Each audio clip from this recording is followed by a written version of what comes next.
everybody. Welcome, Arvanauts, to Adventures in Middle-earth, episode day 35 of Adventures in Middle-earth, Wilderland Adventures, A Darkness in the Marshes. We are, as always, sponsored by Cubicle 7, so we want to thank them, and thanks to all of you for being here and being with us as we continue our adventure through the Gladden Fields. I hope everyone is enjoying themselves and having a good Tuesday. It's about Tuesday, 12:25 p.m.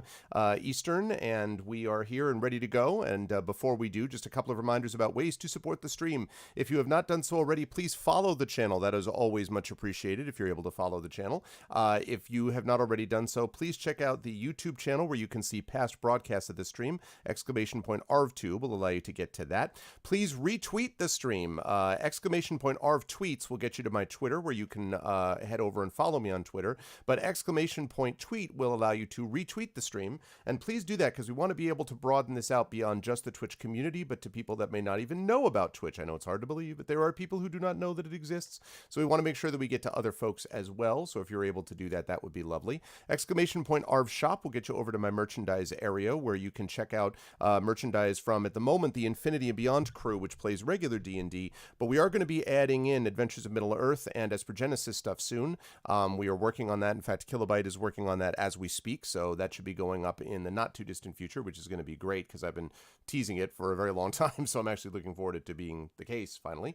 !Arv Cord will get you over to my Discord channel where you can hang out with the Arvanauts in between streams. And that leads us to !Arv Treon, which is that Patreon right below the chat window that you see. Currently sitting at $381.96. We would love to be able to expand that further. Getting that up to $400 by the end of the year is kind of a goal. I'd like to see that get back up to $400 by the end of the year, and I'd love to see that continue to build and grow over the new year. That's really the financial backbone of the channel, and you can get a lot of cool stuff for yourself, including a copy of one of my band's albums, epic character background written about you, a professional writing critique from me, and many other things, plus cool stuff for the channel. And then last but certainly not least, of course, is that sub button right above the sub window, the video window, excuse me. We are currently sitting at about 42 subs. Would love to see to get that north to 50 subs as well. So my goal for the end of the year is 400 for the Patreon, 50 subs in the channel. I'm hoping and, believing that we can get to that number. But again, that will help, and you can get some of those custom sub badges that you see next to Echo Alpha's name, for example, and stuff like that. Schedule-wise, we've got Adventures of Middle-earth coming up right now, and then we will be over at GOG and Pen and Pixels at 4 p.m., where I'll be continuing Thronebreaker. Then, if you are kind enough to type in calendar, and by the way, you can also get this on the arvaneleron.com website. The arvaneleron.com website has a link to all of this, including a link to the calendar and the audio podcast for my Curse of Strahd campaign and stuff like that as well. This Friday, we have got D&D with viewers. Now, this is still slightly in the air because we've got the Arvocalists who are due up on Saturday, but I've got to make sure that that's not 100% confirmed. I actually have to check with a few people to make sure that we get those dates nailed down. So tentatively, we've got D&D with viewers on Friday the 14th, and then we've got the Arvocalists, my voiceover team, doing a Christmas Carol on Saturday the 15th, but that may get altered and moved around a little bit, so you'll have to bear with me there. Next week, we'll be back to Adventures of Middle-earth, and then Pen and Pixels again. We'll have D&D with GOG, Storm King's Thunder next Tuesday. Then next Friday, we'll have Espergenesis again, and Saturday, D&D with the Infinity and Beyond crew. That'll be our last pre-Christmas show, and then our Christmas show will be on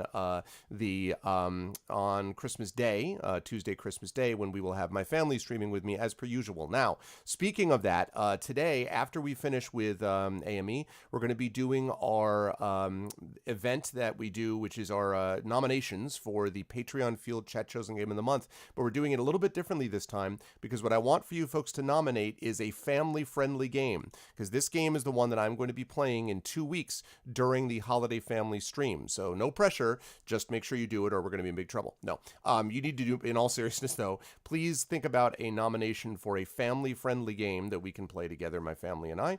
That would be lovely, and that is what I'm going to be asking for nominations at the end of the stream today. So that's what we've got going on right now, but at the moment, we have got day 35 up and ready to go. So I'm going to unmute myself so the folks know that they're ready to go, and then I'm going to unmute them. And then last but certainly not least, I'm going to head over there. Bum, bum, bum, bum, bum.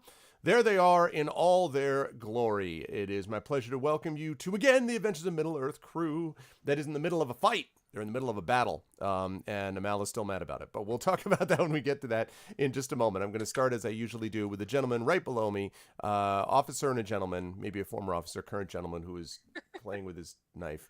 And that, of course, is Tren, Tren Dane Sparks. What's up, Tren? How are you? Should I ask why the knife is that? Yes. Okay, why is the knife being used right now? None of your business. No, it is. But this is last time. That's cutting. Previously, it's really cutting. Previously on Adventures in Middle Earth. Thank you. Yeah. Adventures in Middle Earth. Really, man, I am so tired. We had one among our number, because we were talking about Thanksgiving stuff. One among our number did not know what cranberry sauce in a can was. So that was me. I have and me. a can of cranberry sauce. I have a knife. I have a can opener. I have a saucer. I even put sauce on the saucer, as we discussed. Very And nice. I'm going to open this can, and I'm going to cut a few slices off, and this is going to be my breakfast while we're playing. And I'm going to pretend that it is the blood of my enemies. Which is conveniently put in a can for your use. And I feel like you're being like, I'm going to have this can, this large knife, and this can opener at a desk. Somehow this ends with a hospital trip and a not permanent member of AME anymore. I'm just saying, like, I feel like, please use incredible caution and care while opening this can. Right now, speaking of which, last night when I was... We just talked about your sleep patterns and you're not fully awake, so just be clear about this, all right? Not really, no. But last night my housemate was like, so are you going to open it the American way or the European way? What? And I'm like... What's What? that mean? I was like, is the American way is where you cut down through Yeah, the that's lid? what we do here too. Right. Yeah. And apparently That's not your like the right.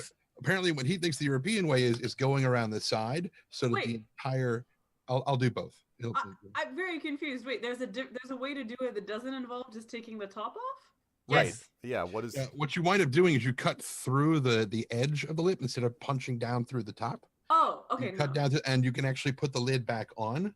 And Oh, they have a specially designed American version of this that does Yes. exactly what you just explained. So what the Europeans decided to do is we'll just like flip this thing instead of buying something new, which is what the American model is. Basically, if you don't understand something, we just buy something new. That's the American model, is just add more waste to the stream. So that's what we do. you also do the punching down way. George Ledoux. What's up, George? How are you, sir? Cranberry sauce demonstrations. George, of course, is the wonderfully talented, longtime veteran voice actor and was part of my Icarus audio drama with Tren Dane and is an amazing all-around guy. What's up, George? Good to see you. And I'm playing Tawny Bear, the Hearthminder. Oh, good. I was going to ask about that. Well, that's what we were going to do in here. Yeah, Yeah, that's So right. we're introducing ourselves. Tawny Bear, the Hearthminder. Moving right on down the line. Who is a pacifist and probably about to get into a fight. Except to cranberry sauce cans, not a pacifist there. But it's good to have Tren with us. I'm looking forward to seeing what Tawny Bear, how he handles things today as he continues to open the cranberry sauce can, which he's mostly done. It's like a sail now. I love it. Right below. Oh God! Right below that, of course, we have normally where Will would be sitting now. Folks who missed our last session missed a good one. You actually got a chance to see a temporary departure from Robar Staunton, who has gone off to deal with family business. But in sort of real life terms, Will is only going to be gone for this month. He'll be back with us in January. In fact, I just talked to him yesterday, and he was spoilers. Inge is gonna punch him in the face when he comes. Yeah, that's definitely clear. Lose Probably- one tooth. He's probably going to punch Tawny, too. Yeah, he will be, but he'll be back in January. I was just talking to him yesterday, and he was talking about being excited for his return in January, so he will be here. But in the meantime, you can find him over on Encounter Roleplay on Twitch, where his channel is doing some serious good work and all blowing up and stuff. So that's great, and we look forward to having Will back next month. Moving right on down the line, though, we have, of course, the inimitable, with always the jaunty hat, Terry Tunes, who was explaining to us, what do they call saucers in German? I want to know. Undercup. Undercup. Untertasse. No, say it. I again. ask, Yeah, that's I good. ask you, Chad, is there a more German word than undercup for a saucer? Farfignugan. That's, What? I mean, no, Could it's you just not repeat as, that, please? it's just Farfignugan. a trifle obvious. I mean, A what? you know, like, look, look I flying. think it was part of Volkswagen's ad campaign a couple of decades ago. Yes, Farfignugan was actually the term. I That's remember actually- the one with Darth Vader. Oh my gosh, I don't even remember that. But anyway, how are you, It Terry? was like a kid dressed up as Darth Vader. Then he like Yes. tries to move Okay, everything yes, I with do remember force that. power, That's and good. then the dad is like uses like the remote key. The Super Bowl commercial, I think. if I'm Yep, correct. that's right. I do remember that. It was just a regular commercial here. So how are you, Terry, and who are you playing today? I am doing good. I am playing Inge, daughter of Ida. She is a dwarf from the Erebor, and she is a wanderer and a stonemason by trade. And she is also really pissed at Robar for leaving without saying a word to her, and leaving in general. And she's also really pissed at that one dude whose name I forgot, but I Magric. wrote it down. Magric. Yes, there it is. That's funny. You wrote down the name of the guy that you're annoyed at. Yes. Yes. Yeah. Is that true that the subway is actually called Der Train and Untergrounden? That can't be right. Is that true? It's called U-Bahn. Yeah. Okay. So, See, flying Underground enemy. train. I was willing to believe that too. There weren't enough capital letters in that word though. You needed to have more capital letters You know, it's like the same as U-Boat, but with a train. with the Wow. train. Okay. That's awesome. I'm Actually- Das Train. I'm looking for that. Anyway. Brief digression. to No, say it's that, der train. Once a prof once told me that the way that she found out that someone had plagiarized a final paper was that he'd clearly copied it from a German source and run it through Google Translate, and the reason she knew this was because he'd totally failed to remove all of the capital letters. So And it looks absolutely disgusting. oh my god, what? I want to touch it. See it wiggle, see it jingle. I can't do it too much. There's still too much liquid in the bottom of the thing. Sorry, please carry on. Yeah. Oh my god. I want to. I mean, are you actually going to put that in your mouth? Not the whole thing at once. No. Oh, okay. I mean, if this were Tumblr, maybe This no. is I going can't. in a very dangerous spot. Only till the 17th. Oh my god. What's up, Cairo? How you doing? Did you already say before we get, this is Twitch After Dark, except it's at, noon. Did you already say, Terry, what it's your dark character outside was? here. Yeah, It's great. always like after dark At somewhere. least I won't get banned in Europe. That's good. I'm glad to know that. Also, like, we are not as squeamish here with like these things. Yes. That's fair enough. Who are you playing, Terry? Did you say that already? I already said that. Okay, yes. good. Oh, Then also, I I forgot to mention Inge has a trusty sidekick whose name is Lilleman, and he is and has his own very cute token. pony. Yes. Who does not have his own token because that would imply that he could get hurt, which our super nice and lovely DM would never do. Right? Right? Sometimes challenges are needed to be overcome. Anyway, I look forward to hearing and seeing what Inge does today. And last but certainly not least, of course, we have someone who I'm sure now is recovered and not mad anymore. And that, of course, is that is Mal Amatar. Hello, Mal. How are you? Is that true that you're all recovered now, right? Everything's She fine. was. Everything's okay. Wait, you're muted. See? Oh, what? Oh, now you're not. No, you're No, not. I'm not. No, I was just speaking in a threatening undertone, saying that I'm fine. Everything's fine. Everything's fine here. Thanks. How I are am in you? fact not fine. I am. I have a cold. I am stuffy and irritated and furious. And moments before launching the discussion, I got real mad on the internet. So I'm even more full of fury than before. It's only slightly sublimated, and I hope that it will fuel as opposed to distract from the murder that River is gonna fucking visit on these jerks. I'm So, pleased. Yeah, but otherwise it is snowing here in Ottawa. It is lovely outside. It's like a beautiful winter wonderland. Amal, your volume. Yeah, your volume's pretty quiet. I was wondering if it was just me. Okay, I mean, I will play with this again. Can you hear me okay now? I don't think it Really really. sound that much different. Yeah, it didn't really Alright. change. I always forget how to fix it. It is my settings and such likes. Sorry. It's okay. Yeah, if I could independently manage volumes in Zoom, I could, but I can't. Either you're all up or you're all down. Everybody's having like winter weather, and over here it's like rainy and blech. We're not having winter weather.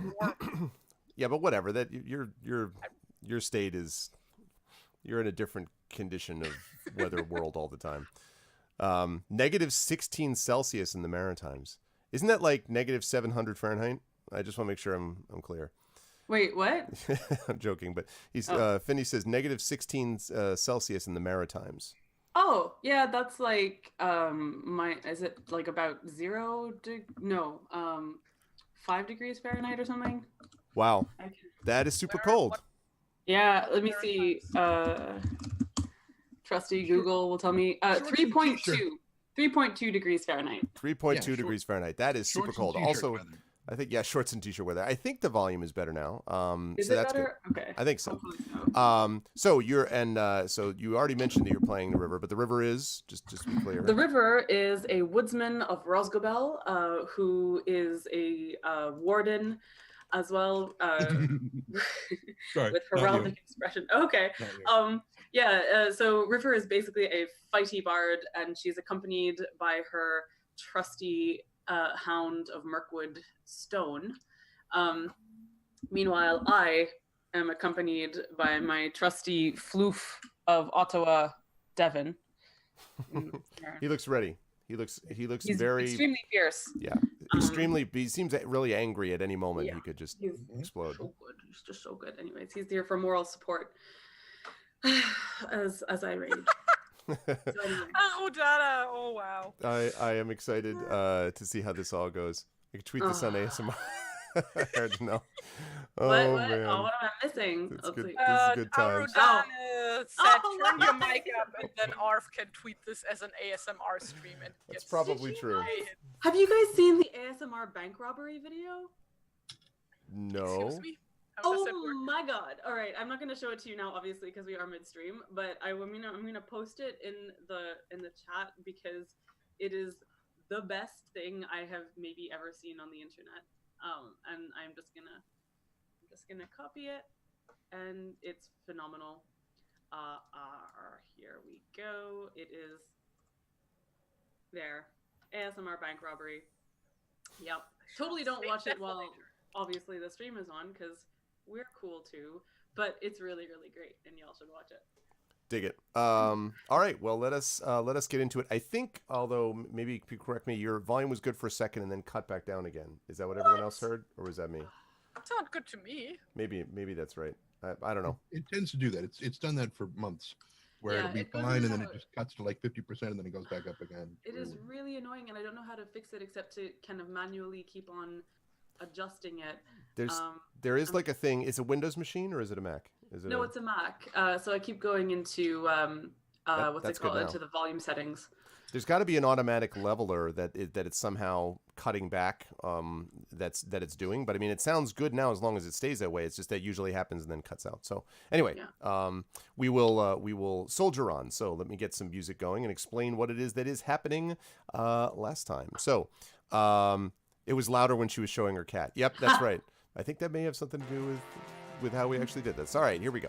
Maybe it's a sign that we should see more of the cat. Right. That's the key. Like every time we do that, we just pump up the volume. So the intrepid party of adventurers left Mountain Hall some time ago, headed south because they had been sent by Radagast the Brown to seek out the source of the darkness that seems to be spreading over much of Wilderland and causing problems all the way from Rosgobel all the way up to the Bjorning's strongholds and to the west. And so because of this, Radagast has sent the party to try to seek out possible locations and the source of this darkness. In the mountain hall, they ended up having quite a few interesting things happen to them, including warding off some goblins trying to sneak in and attack the holdfast of the woodmen in the eastern side of the Misty Mountains. But they managed to ward them off and then were sent south by Harfast, the leader of Mountain Hall, along with a guide, Magric, who at the very beginning seemed to be someone who was, generous and, kind of a fun travel companion and all that sort of thing, and a good guide. But as, of course, the party is well aware and has made very clear through multiple explanations of this on and offline since the events of last session, when they finally entered Gladden Fields in search of the Dwimmerhorn, where it was said that some of the people from the Mountain Hall had been sent and had not returned, and there had been all kinds of rumors about the darkness coming from the Dwimmerhorn. And so the party went down to the Gladden Fields with Magric to find this Dwimmerhorn. When they entered the Gladden Fields, after an encounter with a sort of a sad moment, an encounter with a hobbit hole that had within it several long dead hobbits, wild hobbits, presumably. The hole had been buried since then. They went further to the south and ended up finding, they were heading towards what seemed to be the Dwimmerhorn when there were horns and alarms in the distance, and coming out of the darkness in front of them was a human slave, apparently, with manacles around his ankles and around his wrists, and was sort of running forward as fast as he could, though almost completely exhausted.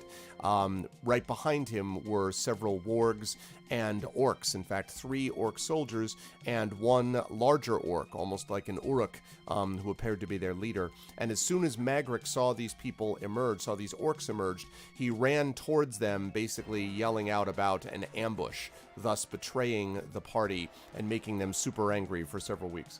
The party then got into a battle, a fight against them. And so now the party, the River and Stone and Tawny and Inga, and of course her trusty sidekick Lilliman, are engaged in mortal combat against these creatures and are battling them while Magric is screaming at them to surrender.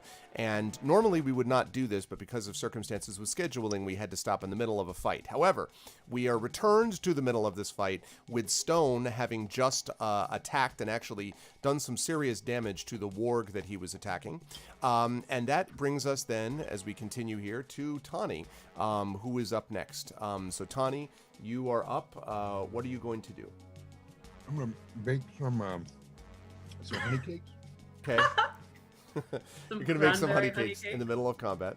I'm actually almost finished with the cranberries. Okay.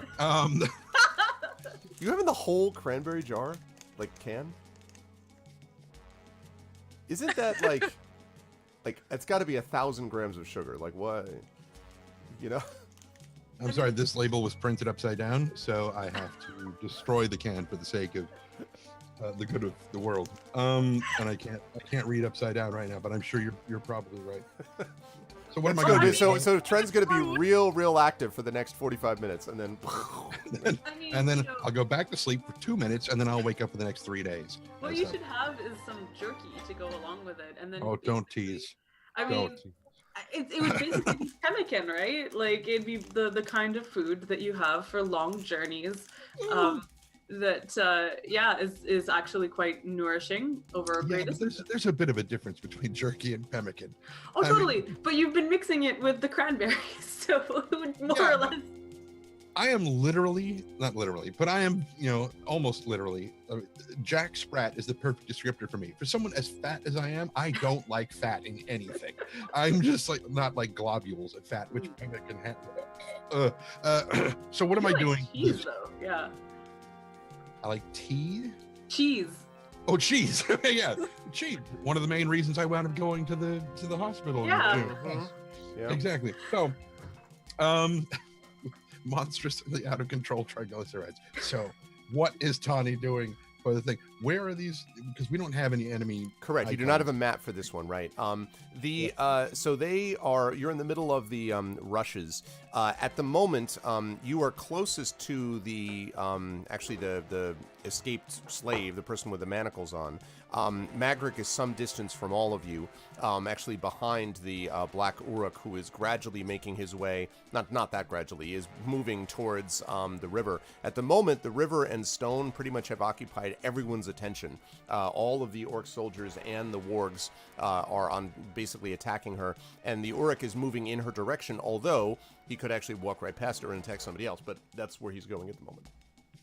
Okay, so what Tawny's going to do is he's going to intercept the escaped prisoner, the alleged escaped prisoner. It would not be the first time we'd been deceived and betrayed in the last 3 minutes and 2 weeks. Or however long it's been. But he's going to intercept him. Okay. And catch him and pull him down into the rushes so that he's you don't have much trouble doing that. He's pretty much half down already. So Right. Okay. So that he's out of line of sight of pretty much everybody. Plus, they're already distracted. Mm-hmm. And he's going to hand him a little bit of food and his water skin and say, "Stay here. Don't move. Stay quiet." And he's going to get up and grab his staff and start moving towards an enemy. Okay.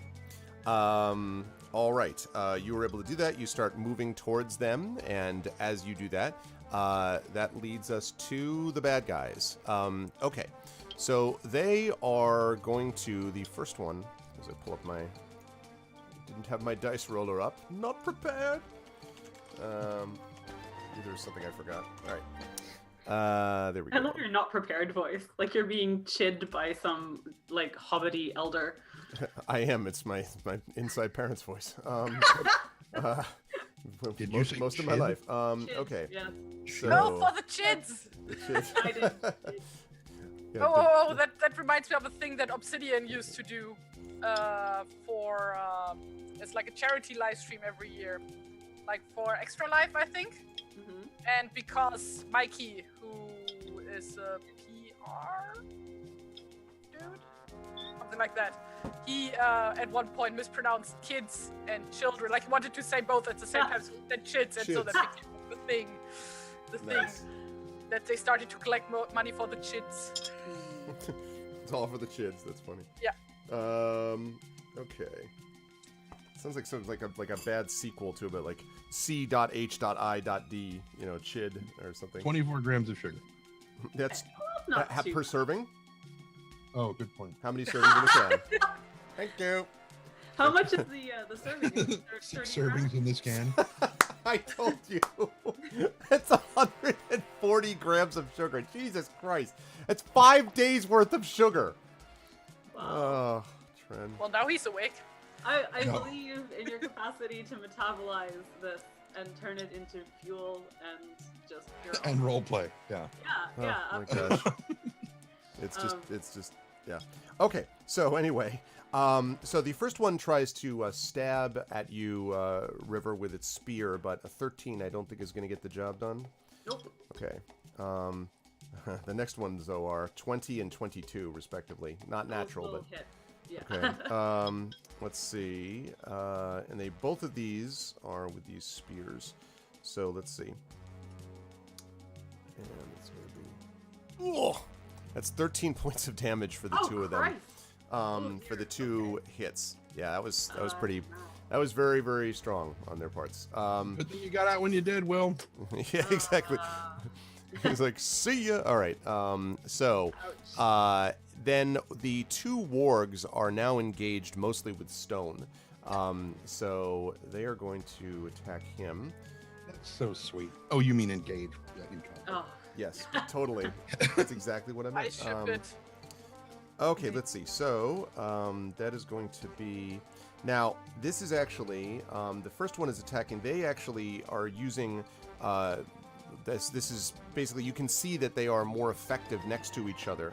The wolves on top of Stone are basically... One is trying to attack from the left, one the right. And Stone is having trouble sort of holding both of them off. One of them has a 13 to hit. Is that going to hit his AC? Okay. And then the second one is going to get a 17 to hit, and I think that is probably going to hit. Let's see. Okay. So that is going to do 5 points of damage to Stone. And I need Stone to make a strength saving throw, please. Because this warg basically leaps at Stone, trying to drive him over. What's up, Koala? Yeah, exactly. Chud sequel. Right, no, exactly. How do I roll that for Stone? So there should be under character sheet. And I'm looking at those saves, but I can't click any of those. It's a dexterity check, right? No, save. It's a strength. Saving Strength. Okay, so what is his strength bonus? +1. Okay, so it would be a d20 +1. Yep. Okay, so I can just roll strength. Yep, that's right. In this particular case, yeah. Mm-hmm. Because I don't think he gets. Woo! Okay, that's one left. Okay, good. So the wolf tribe, basically the warg slams into him, but Stone, who is a big dog, throws him back, and the wolf's is just, they're growling at each other, and Stone is beset on all sides by wargs. And that was 5 points of damage, did you say? 5 points, yeah, which leads him at 7, I believe. 11. What was his total hit points going into? 16 to start. Oh, I'm sorry. So I had him too low. It was a what? Sorry. It was 16 to start because it's my level times 4. Got it. Cool. All right. So 11. All right. That leads us to let's see. They both. Stone and River literally have the same number of hit points right now. Great. Twinsies. Yeah, they're connected. Yeah, they're definitely connected. Okay. So now the Uruk strides forward. Second here. Okay.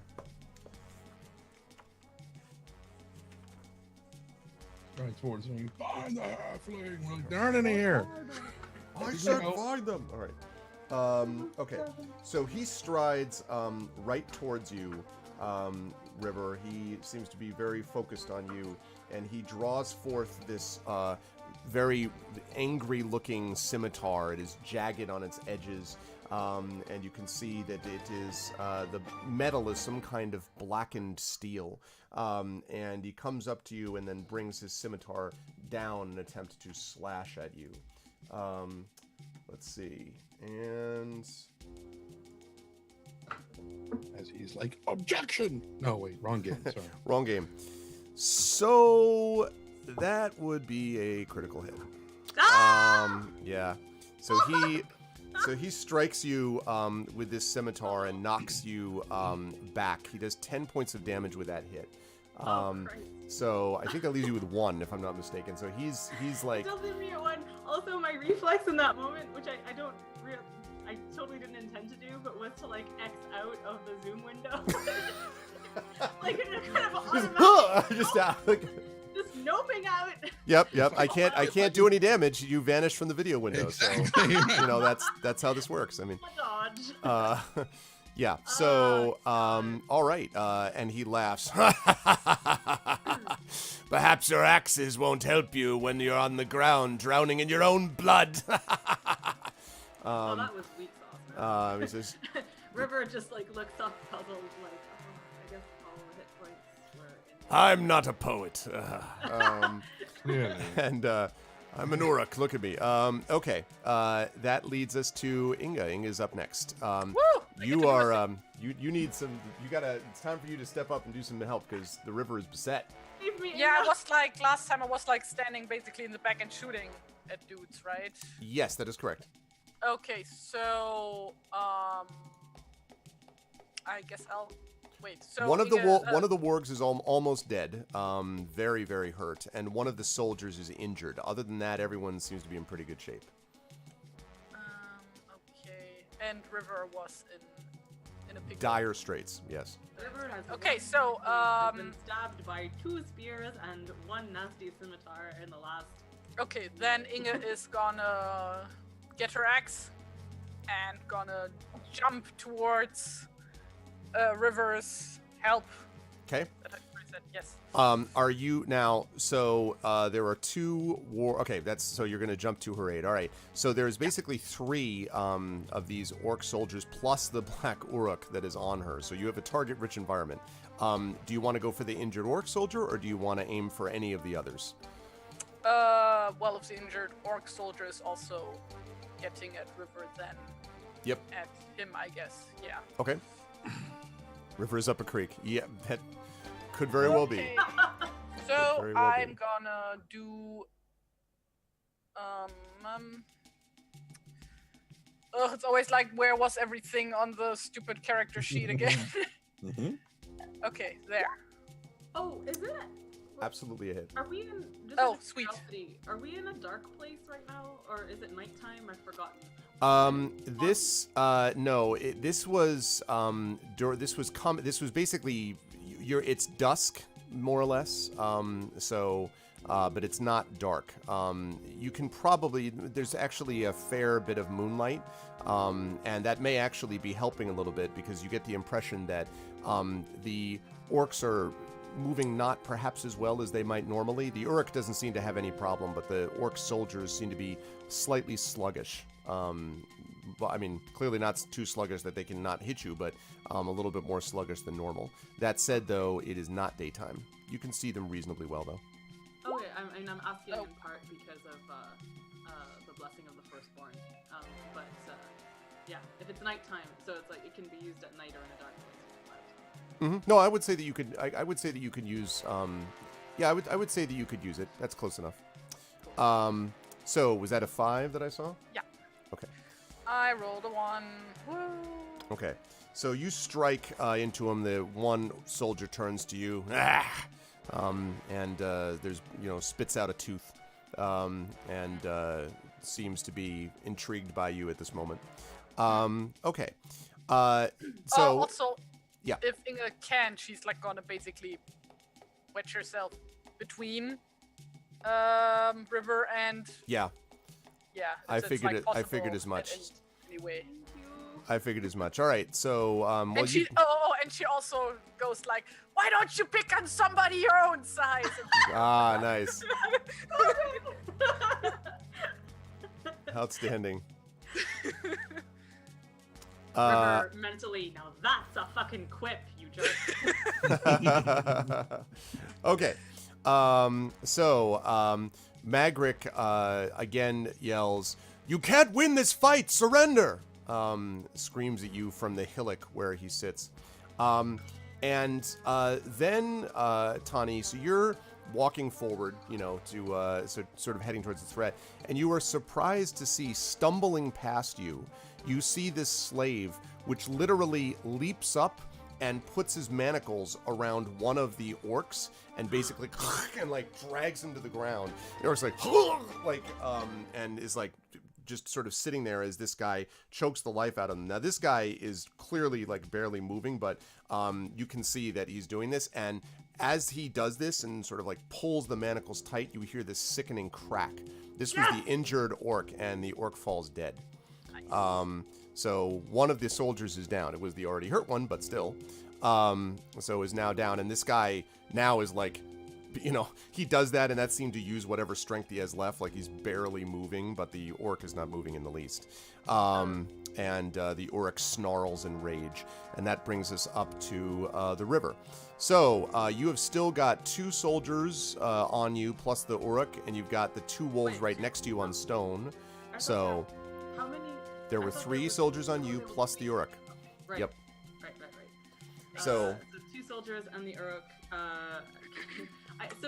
I'm not sure how these mechanics work. With 1 hit point, am I still able to like move around and Yes. do things? Oh yeah. yes, the hit points really are kind of an abstract measure of your life. It's not so much that you have that much health left in you. It's more how much luck you have to avoid death and things like this. Yeah. So River is still hella gonna fight. okay, I figured. So yeah. The injured one is down, so now she's got like 3 uninjured ones, right? Basically. Correct. Yeah, basically 2 uninjured regular orcs and 1 big dude who's uninjured. Okay. Also, also I should say that within range of you, like right next to you, are the two wargs, one of which is badly hurt. But I mean, those are currently fighting stone. Right. Yeah. Okay. While you're I'm just thinking about trying that, let me real quick say to Echo Alpha, if you're planning on giving inspiration to me, I still have. No, he's not. He's Okay, doing. good. He's doing Never a mind. resub. A tier 3 Oh, sub. sweet. Wow. You embrace the Resub. victory. My Christmas present to you, Arvin Elron. Early was now or never, Oh. boy. You're a wonderful streamer. Thank you and carry on. Thank you, Echo. That is very kind of you. Thank you for the tier 3 sub. Thank you so much. It's very kind of you. And thank you for the continue to enjoy the custom emotes, etc. And yeah, so that means that you've got an inspiration And- to use if you don't already and- have one. So, Look at the other thing, and $25 Patreon? What? Really? You did both? Aww. Wow. Are you sure, Aw, Echo? Thank you. That's very kind of you, dude. But you really? now that means that all the orcs are dead, right? Right, yeah, Yeah. they all die instantly. No. You heard Um, it. You heard it. yeah, Somebody four- clip that they all right now. die. Clip it right now. 40696. Thank you so much, Echo. That is really, really kind of you. Thank you. I really appreciate that. I hope that you're able to do that okay. That's very kind of you. So thank you very much. Thank you. Thank you. Much love. I appreciate that. Thank you. And that means you have inspiration, by the way. 2 of them to actually use. And don't give So- me one because I have one already. Give one to River, maybe, if she doesn't have one. Yeah, I No. mean, River, well, you know, I don't know. River could probably use one. Yeah. Oh, She hey, could use what inspiration. you got? Yeah, I've put on my war paint. Wait, I can follow suit. Yeah. I'm really tempted to do something like with the way that you drew River Tari with the kind of blue across Oh, there. yes. Oh, just- that would be sweet. It would be super great, but I don't have the stuff for it. This is like a lip gloss that would probably be quite bad to put across my face. But Should think Just about do a doing general- that for either next week or doing it for as like a holiday thing or doing it for Yeah. January when Will comes back. Just have one time where everybody dresses up as their characters, basically. I would super love that actually. Yeah. Just do what Daryl I got Hannah the did in ring. Blade Runner. Just Yeah. Oh yeah. So someone needs to be sporting the white hand. No, they don't need the white hand. That would be me, I guess. Like I'll just do this the whole time. God knows my hand's wide enough. Okay. So yes, that's good. So thank you again, Echo. And now you got to decide what you want to do, River. It's you got some stuff. Right. Well, got my fighting lips on. So River is going to okay. In my heart, I imagine River just like hitting back at the Uruk, who was so bad at quips and also infuriatingly good at hitting. True. But I think tactically for her that's not the best move, and I'm just trying to figure out whether she would respond from emotion in this moment or still from steely-eyed tactics. She has been hit a lot. She's been hit a lot. Yeah. Yes, I know. But Um, I could see it either way, actually. I don't think that she's Yeah. necessarily out of control. yeah. Okay, no, I think she's gonna go for the nearest of the other orcs. Okay. And trust to Inga to like have her back as she attacks. Okay. I'm sorry, you said the other wargs or orcs? Orcs. Okay, orcs. Right. Got it. Cool. Yeah. So here goes. Let's see. So she's attacking with her hand axes.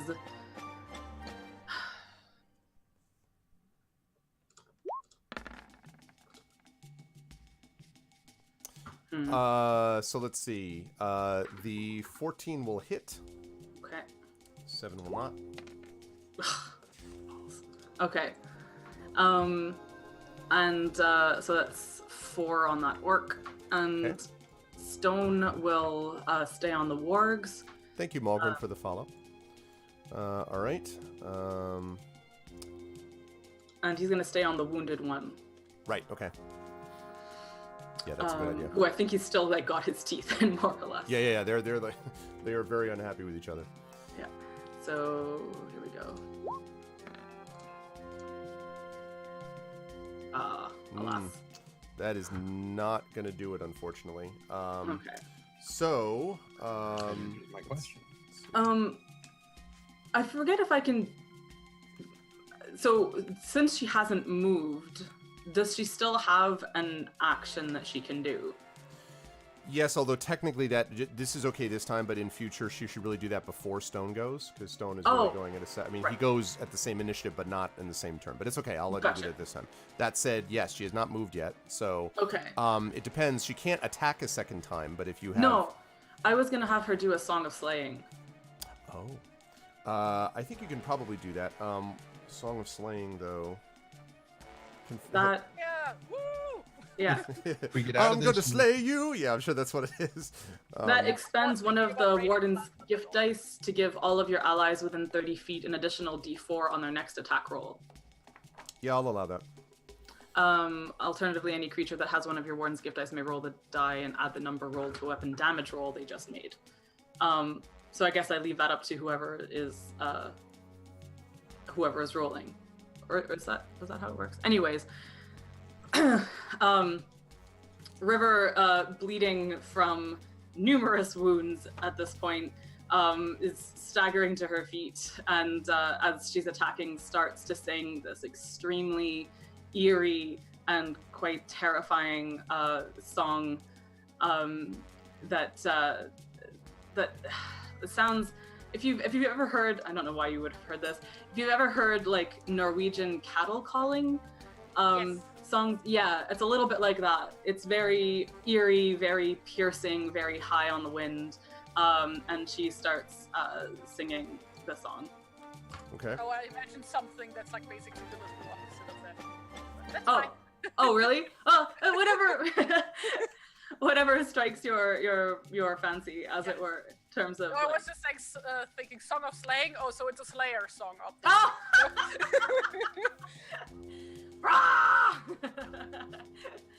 Okay. So Warden's But that gift also dice. works. Okay, cool. All right. So you do this. You can see that the orcs sort of quail slightly at this, and the Uruk says, "Get back, you maggots! Songs don't hurt." And so he continues to press his attack to the extent that he can. Okay, so you've gone, Stone gone. All right, Tawny, you are now able to get to them. You can see that the situation is not great, and your charge is currently lying on the ground. He does not seem. He just seems like completely spent, but he doesn't seem any more hurt than he was before. Okay. So So seeing the condition that River is in, he's going to barrel forward towards her, pulling out some of his, much like Julia Child, I prepared this turkey earlier today, and, various healing salves and whatnot, and he's going to, come up and do some frantic healing with his improved healing ability. okay, let's see how it all goes. Yes. You shall have 18 hit points back. Oh my god! Wow. Really? Amazing. Sweet. This is why healers matter. Improved. Oh my god! I never thought I'd see this used outside of an order of business. I'm gonna add those 18 hit points. Thank you. So River sort of like stares at Tanya for a second, and then just looks down at herself and stares at Tanya again, and just like unbelievable relief floods her face, but she turns back into the heat of battle after just like hoping that her gaze conveys sufficient gratitude. For those of you who had access to only 4 cable channels back in the 1980s, including the USA Network, which had pro wrestling, this is the Hulk Hogan moment where he stands up and he's like, "Arr!" And he like gets up like out of, he's defeated, but no, he's not really, and he stands up and then he takes down the Iron Sheik. That's actually pretty much all I remember of wrestling, was more or less something and doing that stuff. So it was good stuff. Yeah, it takes down Alexander Volkov. See, Aaron Donnell knows what I'm talking about. Oh man. Anyway, And so you do that, Tawny. Yep. And Tawny's got his staff at the ready. Okay. That's good, because the 2 soldiers that are there immediately are like, sort of stare up at you. Yeah, like, oh, yeah, they're not doing happy. our good work. What the hell? Yep. So the soldiers are going to attack you, Tawny. Not very effectively, I think. They might be have their, surprised. they have their the night is young. All right, they have their spears, and they're going to do. There we go. So that's going to be a 10 to hit, which I think is not going to hit. And then the second one is a 21 to hit. Yes. It's going to narrowly. If you reversed those numbers, he would still hit. Yes. Let's see. Only 4 piercing damage, though. Okay. As it pierces into your side. They seem a little bit startled by your size, and, you know, in addition to the fact that, you know, you just healed her, like, incredibly. Okay. Next, the wargs, which continue to be occupied with stone. The first one is going to have... Okay.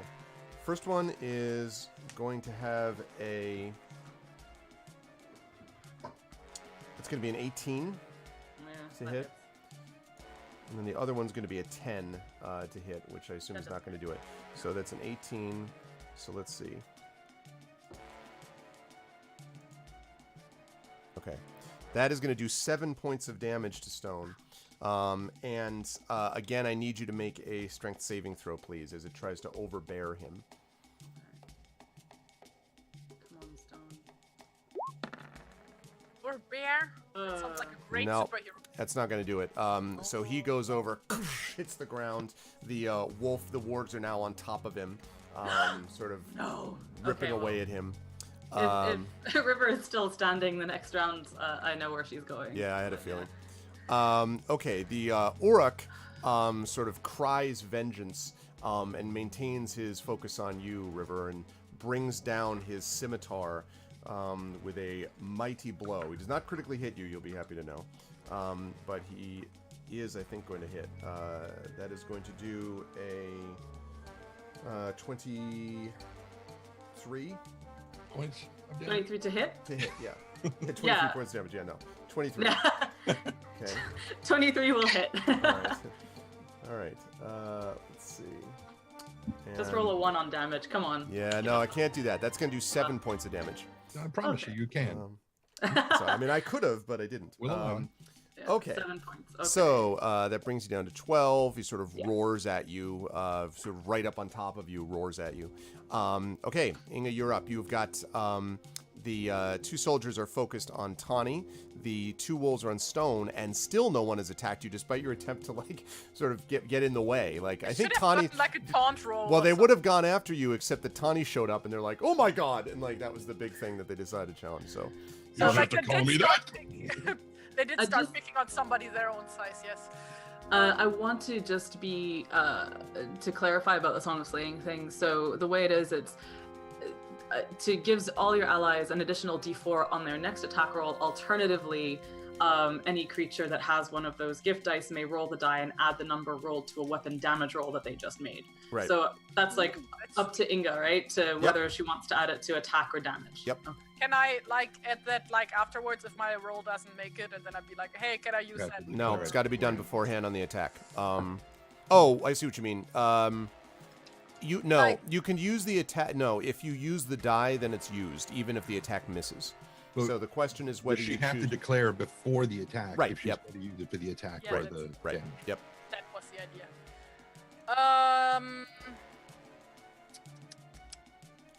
So like, I should probably get like one of the guys that is on stone right now. Or it's like somebody still attacking River. Everyone's still attacking me. No, that's not true. 2 of the soldiers are on Tawny. Only 1 is attacking you right now, and it's the Uruk. Is Oh, attacking I'm going River. for the Uruk then. And the 2 wargs are on Stone, who's on the ground. Right. So if you go for the Uruk, there's River is 100% going to go for the wargs the next turn. I'm imagining this beautiful choreography of like tag team. You take the Whoa, Uruk. yeah. Like- This is professional wrestling. This is all tag team all the way Yes. through. No, it's better than that. Somewhere there is an old German clockmaker who's designing the little dancing figures that go around the clock. And That's beautiful. I like the wrestling bit better. yeah, When it comes crashing down. Anyway, I don't think that's what the clock plays. that's what Hulk Hogan played, all right? Then That's Finn Hulk Hogan's Balor's clock. theme starts playing as like Inga goes in. Anyway, so yeah, Inga's gonna attack the Uruk. Are you using the her Warden's Gift. No, Song of I'm Flame. gonna save that one for damage. Okay. That's what I was going to say. So let's hope that we hit. Yes, please do. No, Yep. please Fort- do. There's- Oh, dude, damn it! Unfortunately, not able to do it. There's Like a- I said, like I'm gonna take the roll for that. yeah, sure, right, exactly. No, I mean, actually, it's only a 1d4, and Plus 4. even if I don't had think you it, wouldn't hit it with the wouldn't 12 anyway. Yeah. So, so you know, the problem is you've got too many, like, at the moment, it's too close quarters, so you're trying to avoid hitting your companions, and he manages to duck out of the way, and he laughs at you repeatedly, as he's been doing throughout the entire fight. Okay, that leads us On to... the CQC feat. You see, Magric does not say anything this time around. He seems to be sort of slightly kind of like looking left and right as if to sort of get a sense of where everybody is in the party as he's looking at you. The slave just sort of moans slightly. That's that's the sum total of his action this turn. He's like, "Argh." Maybe he's a bard too, and that's the best he can do. Yeah, exactly. But the moaning gives you, wow, the moaning gives him plus 40 on all hits. No, that's not the case. Okay, so that brings us back up to River and Stone, and Tani is on deck. River, what do you want to do? You've got the Black Orc fighting you, but there's still the wolves, the wargs on, Stone. Yeah, River is going to duck out from away from the Orc to go and attack the wargs Okay. on Stone. Good news is that you don't have to worry about attacks of opportunity because they're all right there, so that's not Right. really a big deal. Everyone's just fighting everybody.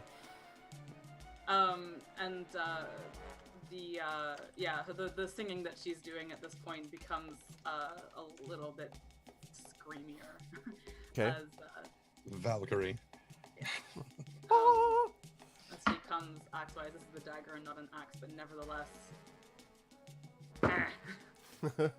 Oh wait, that didn't. I was hitting the wrong thing. I was waiting. I was like anticipation. Ow, I stopped myself. Okay, so that first one is going to hit. The second one will not, unfortunately, but the 18 definitely does. Ooh, wow! So you just like, whoosh, like basically slice right through the one of the wargs, just basically decapitate it while it's on top of Stone. It tumbles over with a yelp. Actually, it does yelp. The head yelps, while the rest of it's separated from the body, and the other wolf sort of springs back and kind of looks at you, and as it does so, it literally turns its back for a moment to Stone, who scrambles to his feet and will get an attack of opportunity here. The wolf is very much shocked by what it just saw. So, Is that Stone... attack of opportunity on top of the? No, but it means that he'll be able to roll with advantage is what that means Oh, here. fantastic. That is not always what attack of opportunity means, but that's what it means this time. Alright. Yep, absolutely. Okay. And DC strength check on the ward. Yep. Oh yeah, and yeah. Okay, so he takes all of that. I didn't know, Okay, is the warg a small or medium creature? the warg is Should be medium. probably medium, but let me check.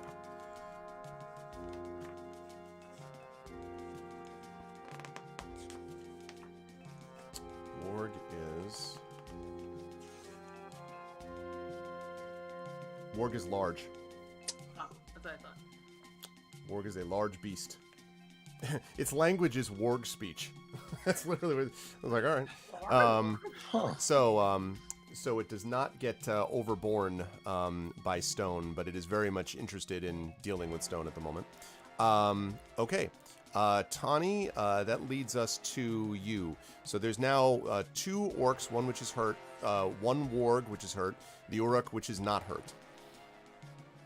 And Tawny also gets a bonus on his roll if he decides to attack. Yeah. That's true. He is. I mean, he's definitely going to do it. Going to apply the damage. Okay. So you said there's 2 guards on me. Yep. And there's a wolf that's sort of on the river / Stone. Right. And then not there's really the clear. Uruk. And the Uruk who's definitely on the river. Okay. Then I'm going to aim for the Orc. Okay. The hurt one, I assume. The Uruk. There's Oh, the one. Uruk. I'm sorry. Yes. Yeah. I was like, there's well, more? Yeah. No! You mean one of the 3 hurt ones? No. Yeah. Yeah, the Uruk. Okay. And Schmackensee, which is, I think, German. Natural 1. Oh man. So yes, you swing, but unfortunately do not connect. And Unfortunately, given how tall I am, the quarterstaff goes above everybody's head, and it's like, sorry. Exactly. But given the fact that he has For us. the ability for tongues of many people, Tawny looks at the warg and says, "Row, row, row, row, row, row." And I won't. That'll get us banned. I'm not going to translate that. And the warg's like, whoa, whoa, whoa, whoa, whoa, whoa. It just starts getting back. Okay. Unfortunately you missed, but you have definitely really annoyed the warg for sure. Whether that does anything, we will see. Okay. So the 2 orc soldiers will attempt to strike at you. Use a little vague. Let's see. One is going to hit, one is going to miss, I think. One is going to be a 23, the other one's a 10. Me? Yes, you. Okay, thank you. I was wondering who the you No, was. they're still on you. Okay, good. Yes, so one of Actually, a them. female sheep just wandered into the fray. Nah. This is a bad time to appear. Okay. So, all right, they're going to, so the one is going to hit with its spear. Magic helmet. 6 points of damage to you, spear and magic helmet. Okay. All right. Now, the remaining warg, which still is sort of looking back and forth, somewhat confused, decides to go after you again, River, instead of Stone. It's having a hard time deciding, you can tell. Let's see. They're both baring our teeth and snarling at Yeah, us. they're just like, what? You know, it's like they're in league with each other. All right. Let's see. However, you'll be happy to know that it's not as effective when it does not have its buddy around. A 19 is still going to hit, though, I believe. And so it leaps up on you and is going to do 6 points of damage to you, River, and I need you to make a strength saving throw, please, as it leaps up and tries to basically bowl you over with its weight. Strength check. So it's just a strength roll? Or That's a strength saving throw, so you should have that on your sheet. You should be able to click on... there should be a place that under saving throws, you should have a... Actually, where are the saving throws? Yeah, They're I always forget. Just to the right of dexterity and constitution. Okay. Oh, yes, there- yes, right. Yes, Yep. There we are. So if you just click on on the appropriate one, it'll roll it on the word. Okay. That actually, so it hits you, but you like stagger. But due to your exceptional balance and grace, you manage to pull yourself back and cast this thing back. It snarls at you. Okay, that is that one, and then last, the Uruk, who walks up. Still, he's sort of been either sort of laughing or kind of just kind of disparagingly, kind of just laughing and joking and cackling this entire time. That is going to be an...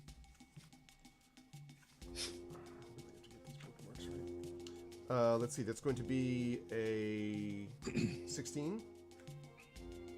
Who's he hitting? You. Or he's trying Me? to. Yes. Oh, Again, yeah. you.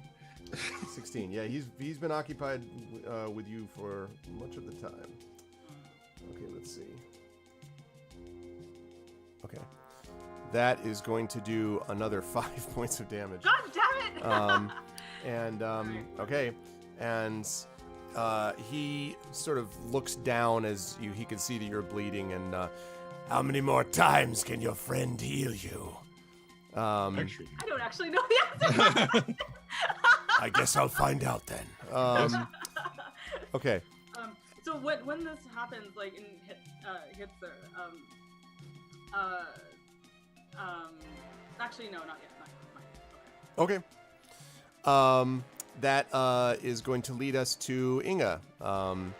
So things are still looking somewhat dire. I think I'm gonna have to hit an Uruk again. I'm sorry, you're gonna have to hit what? The It's the Uruk. okay. Yeah. I'm gonna try using my bonus for attack for damage again. Okay. Since you didn't manage to use it last time. Yes. Mhm. That's how that works. 12. I don't know. Let's see. No, 12's not going to do it. He's got. He's definitely together with the shield and more than that. So he kind of again sort of bats away your axe and laughs in triumph. I just realized something. Sorry. It's okay. That probably doesn't actually. Just Stone should count as one of her allies who gets an additional D4. Oh yeah. Right? Mm-hmm. Yep. Sure. Okay. All right. Cool. 100%, I didn't think yep. about that last attack, but we'll do Definitely. it for the next one. Does Stone have pack tactics?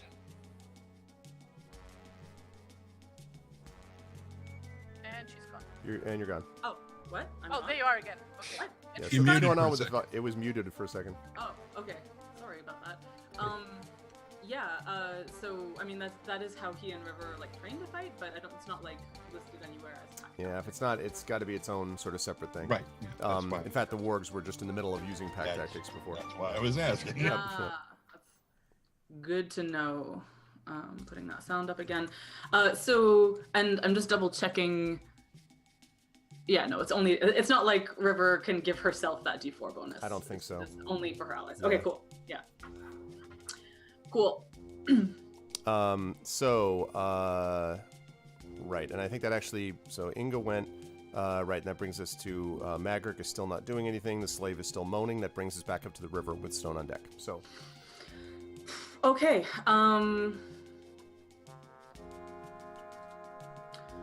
All right. Well, she's gonna attack the Uruk, who's right there. okay. And is gonna shout as she does so. Magric, you could still help us turn this tide. We can win this with your help. Okay. Shout that right before she attacks the Uruk.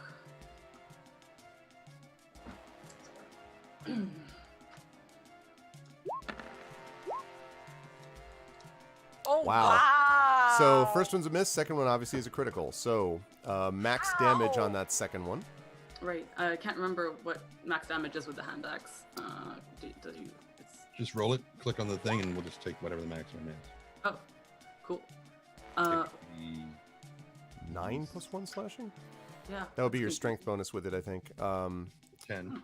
So yeah, 10 would be the max, I believe. So with- here's the thing that always confuses me because it says hand axe plus 5 in parentheses. Plus 5 is for your attack. That's for your attack. That's the attack. Okay, gotcha. So it's Which is why you had the crit and then but got 25. But the thing with this is that it shouldn't be a strength bonus. It should be a Dex bonus. dex bonus. True. Which is why I'm confused by it whenever it happens. Like I normally just. Oh no! See the previous one. It says 1d6 plus 3, which is dex. This one, for some reason. So if it's 1d6 plus 3, it would be 9 max. I don't know why this said 9 Yeah. plus 1 slashing. Yeah, that's but, the thing. Okay. Yeah. But okay, so 9 points damage. By the way, was this to the Uruk? Did you say? To the Uruk. Okay. Yeah. Okay, so finally you manage to slash into him and he kind of takes some of the blood from the chest wound and licks it. Ugh. My favorite taste. So Really? yep. Just eat yourself. Yeah, he's a There we go. That's exactly what I was going to say. Yeah. never thought of that. Yeah, so okay, It won't Stone. So Stone is up now. So you've got the one injured orc, one healthy orc. You've got one injured warg, and then you've got the now injured Uruk. Right. Not very think- injured, somewhat injured. Yeah, the somewhat injured Uruk. Okay. I think he's still gonna go for the warg Okay. because that's what he knows how to fight more. That makes sense. I think. And I'm going to How hurt is the warg? Like, how does he look? He hurt, but not critically so. Right. Yeah. Just debating the damage or the attack. And let me remind Chet, by the way, that inspirations could well be, remember, if you have them to use, inspirations could well be valuable to the party in this fight, which is in a little bit of, dire straight. A little bit of Does But not Stone me. get inspiration? Stone could be inspired, sure. Does he get inspired when River's inspired, or does he have to have his own? No, inspiration? he'd have to have his own, yeah. Because Okay. if you're going to treat him as a separate ally, he can't, Yeah. Exactly. So yeah, does anyone want to inspire Stone? If you want to do that, Aradinel, all you have to do is do ! inspire, space, and then the character you want to do. So if you want to inspire Stone, if you want to inspire the dog, Aradinel, you could do that. You could do that if you wish.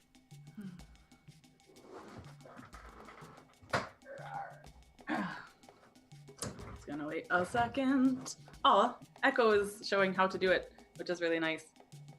I'm just holding on a sec to see if anyone wants to. Yep. Hold on, wait.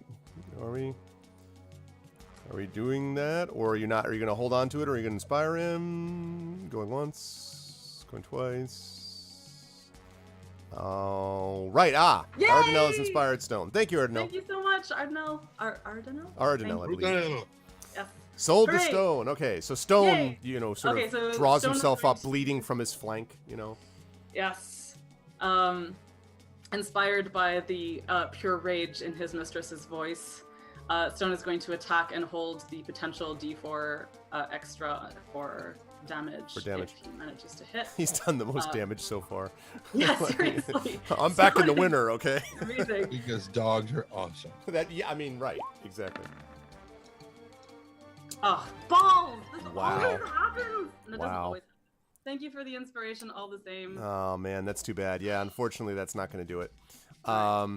Unfortunate in that particular case.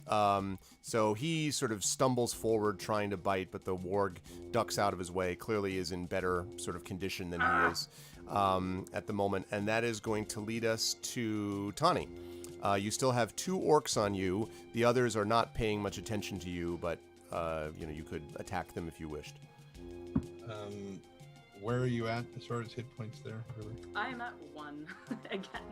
I'm so glad I asked. Took a couple of rounds, but yep. Yeah. Well, in that case, whereas I was going to attack, I just kind of grin at the Uruk and say, at least once more. And you shall have 11 hit points back. Hey! Foul Bjorning sorcery. Okay. Don't you have more of your own blood to drink? Try to slow down. You know the sugar content in this? It's almost as high as what I had for breakfast. Exactly. River just, For a honey cake? And I have 700 servings of it. so, anyway. Okay. River just grins and says, "You're a walking honey cake, Tani. Tawny Bear the You walking... beautiful walking honey cake." That's a shirt. Tawny Bear the walking honey cake. Oh, man. I would like to note. No, it's the bare necessities. No, I know it. Yeah. I dig Honey it. answer Wi-Fi. Honey answer Wi-Fi. Okay. So you do that. All right. And then I assume you're staying in proximity to all of these ones. Yeah. Okay. No, I'm going to run away and let them, like, Attack 4 of them get an attack of opportunity on me. Okay, so the 2 soldiers, one misses you wildly, the other one Wait, does it's not. attacking- Oh, attacking Tani. Hopefully he hits All his friend. attacking Tani. These 2 are attacking Tani.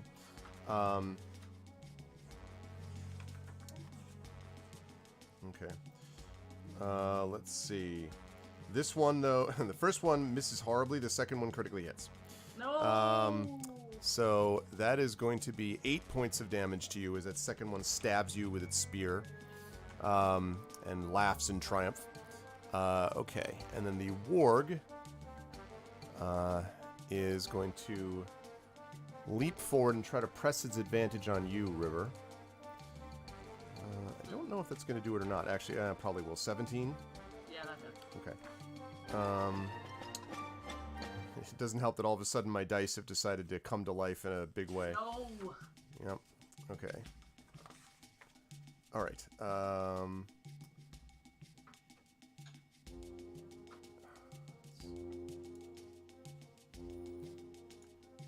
Okay, that's going to do 7 points of damage again. And I need you to make that strength saving throw again, as it tries to leap on you. Did you say 7 points of damage? 7 points, yeah. Takes me to 5. I'm doing Tawny's good work. Well, if you'd be on the ground right now were it not for said work. Yeah, so he bears you over. You hit the mud and marsh, and now you feel the hot breath of this creature on your neck. As you are in the mud. Okay, and that is going to lead us on to the Uruk. The Uruk laughs and turns away from you since you're now got the wolf on you, the warg on you, and strikes out at Inga, who is in front of him. And misses wildly, clearly thrown off by the presence. He sort of like takes a swing, and then he realizes it misses you by 1.5 feet over your head, and he's like, no. I think Inga looks a lot taller than she is. Right, exactly. Carries herself with Yeah, great it's just like her general aura of tallishness. Slippery. Right? Exactly. It's a mirage. Okay. So misses you crazily. At least I assume a 7 is going to miss you crazily. Okay. So Mogric takes a couple of steps back and starts to say something sort of indistinct, and then just stops and shakes his head. You can't really see him now, River, where you are, but those of you who might be looking in his direction sort of see his expression kind of fall, and he looks horribly guilty and sort of sad. Now the slave that was lying there sort of stumbles to his feet and runs, sort of basically stumbles over towards the warg and basically tries to essentially throw himself into the warg. Oh, no. We'll see if this actually works. Oh, He also gets the bonus die. Oh yeah, that's true. True. He's an ally. Okay. Then he killed the Oro. Yeah, but what Arv meant is that he throws himself into the ward. No! Into the warg's mouth, just directly. So he impacts the side of the warg, but does not knock the warg off you, but he does distract the warg very clearly and sort of falls by you. You can hear that he's barely breathing, River. You don't entirely know how he got up either of those times that he got up. But he must be made of fairly strong stuff. You can see he's not moving. He's not moving at all now, and the warg is sort of looking down at him. And that brings us back up to the river. River cries out, "A manacled prisoner has more courage and strength than you, Magric." And is gonna go for the warg as she says that. Okay.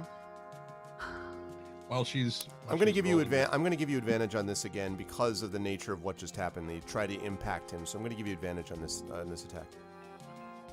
While she's doing that, I would like to note that Tawny's statement of, as always, at least once more, when he was doing the thing. Originally, that line spoken in Pirates of the Caribbean by Orlando Bloom, who in Lord of the Rings played Legolas, who we met in this game episodes ago. True Please that. continue. It all works together. Wait, which line? As always, once more, as always, Miss Swan. Okay, so I don't think I've ever watched the movie in English. Get out. Oh no, it's fine. You can, in English, fine. You can. Get out. Only English. That movie came out when I was 12 Don't. I know. It's just going to make you feel bad, Trent. Okay, so 7 points of damage to the warg, I assume, right? Yes. You said? Yes. Okay, so you strike it in the back. You can see it's starting to look kind of hurt now, fairly hurt. Stone is gonna go for it again. Before you do that, though, is the river standing up? Because you were prone when you attacked it, which is, you sat up. But yeah. Are you standing? You can't move away, but you could stand up if you want. Yes. Okay.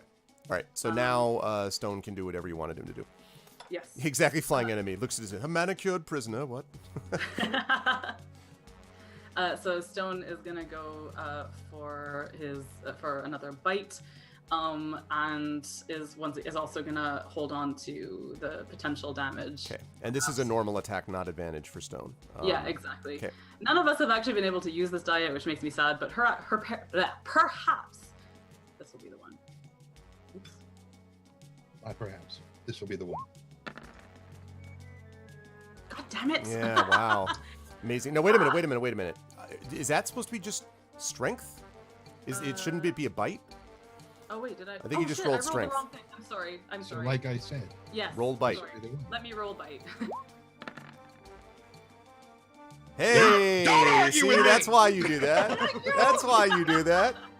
Thank See? you. So your attempt to flex and impress the warg did nothing, but you're like check out these paws, like, you know.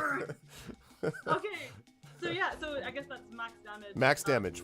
Plus the D4. Yes, absolutely. So max damage first, then you roll. Now you don't get the max D4, but you get the No. max plus D4. So that should be 8 plus.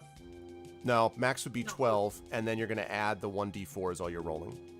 Is it 12 plus? Because it's 2d6, right, is the damage? It's 1d6 plus 3.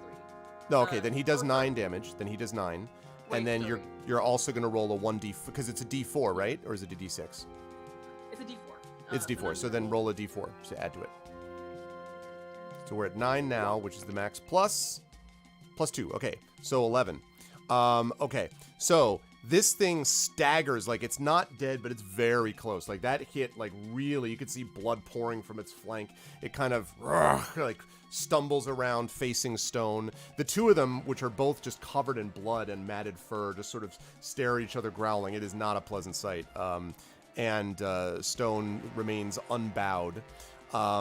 And that is going to lead us to Tani. One warg is almost dead. You got an injured orc and a fresh orc, and then the orc is hurt, but not too badly. I'm going to change targets and go for the injured orc. Okay. Orc? Injured orc. Orc. Okay, Yes. got it.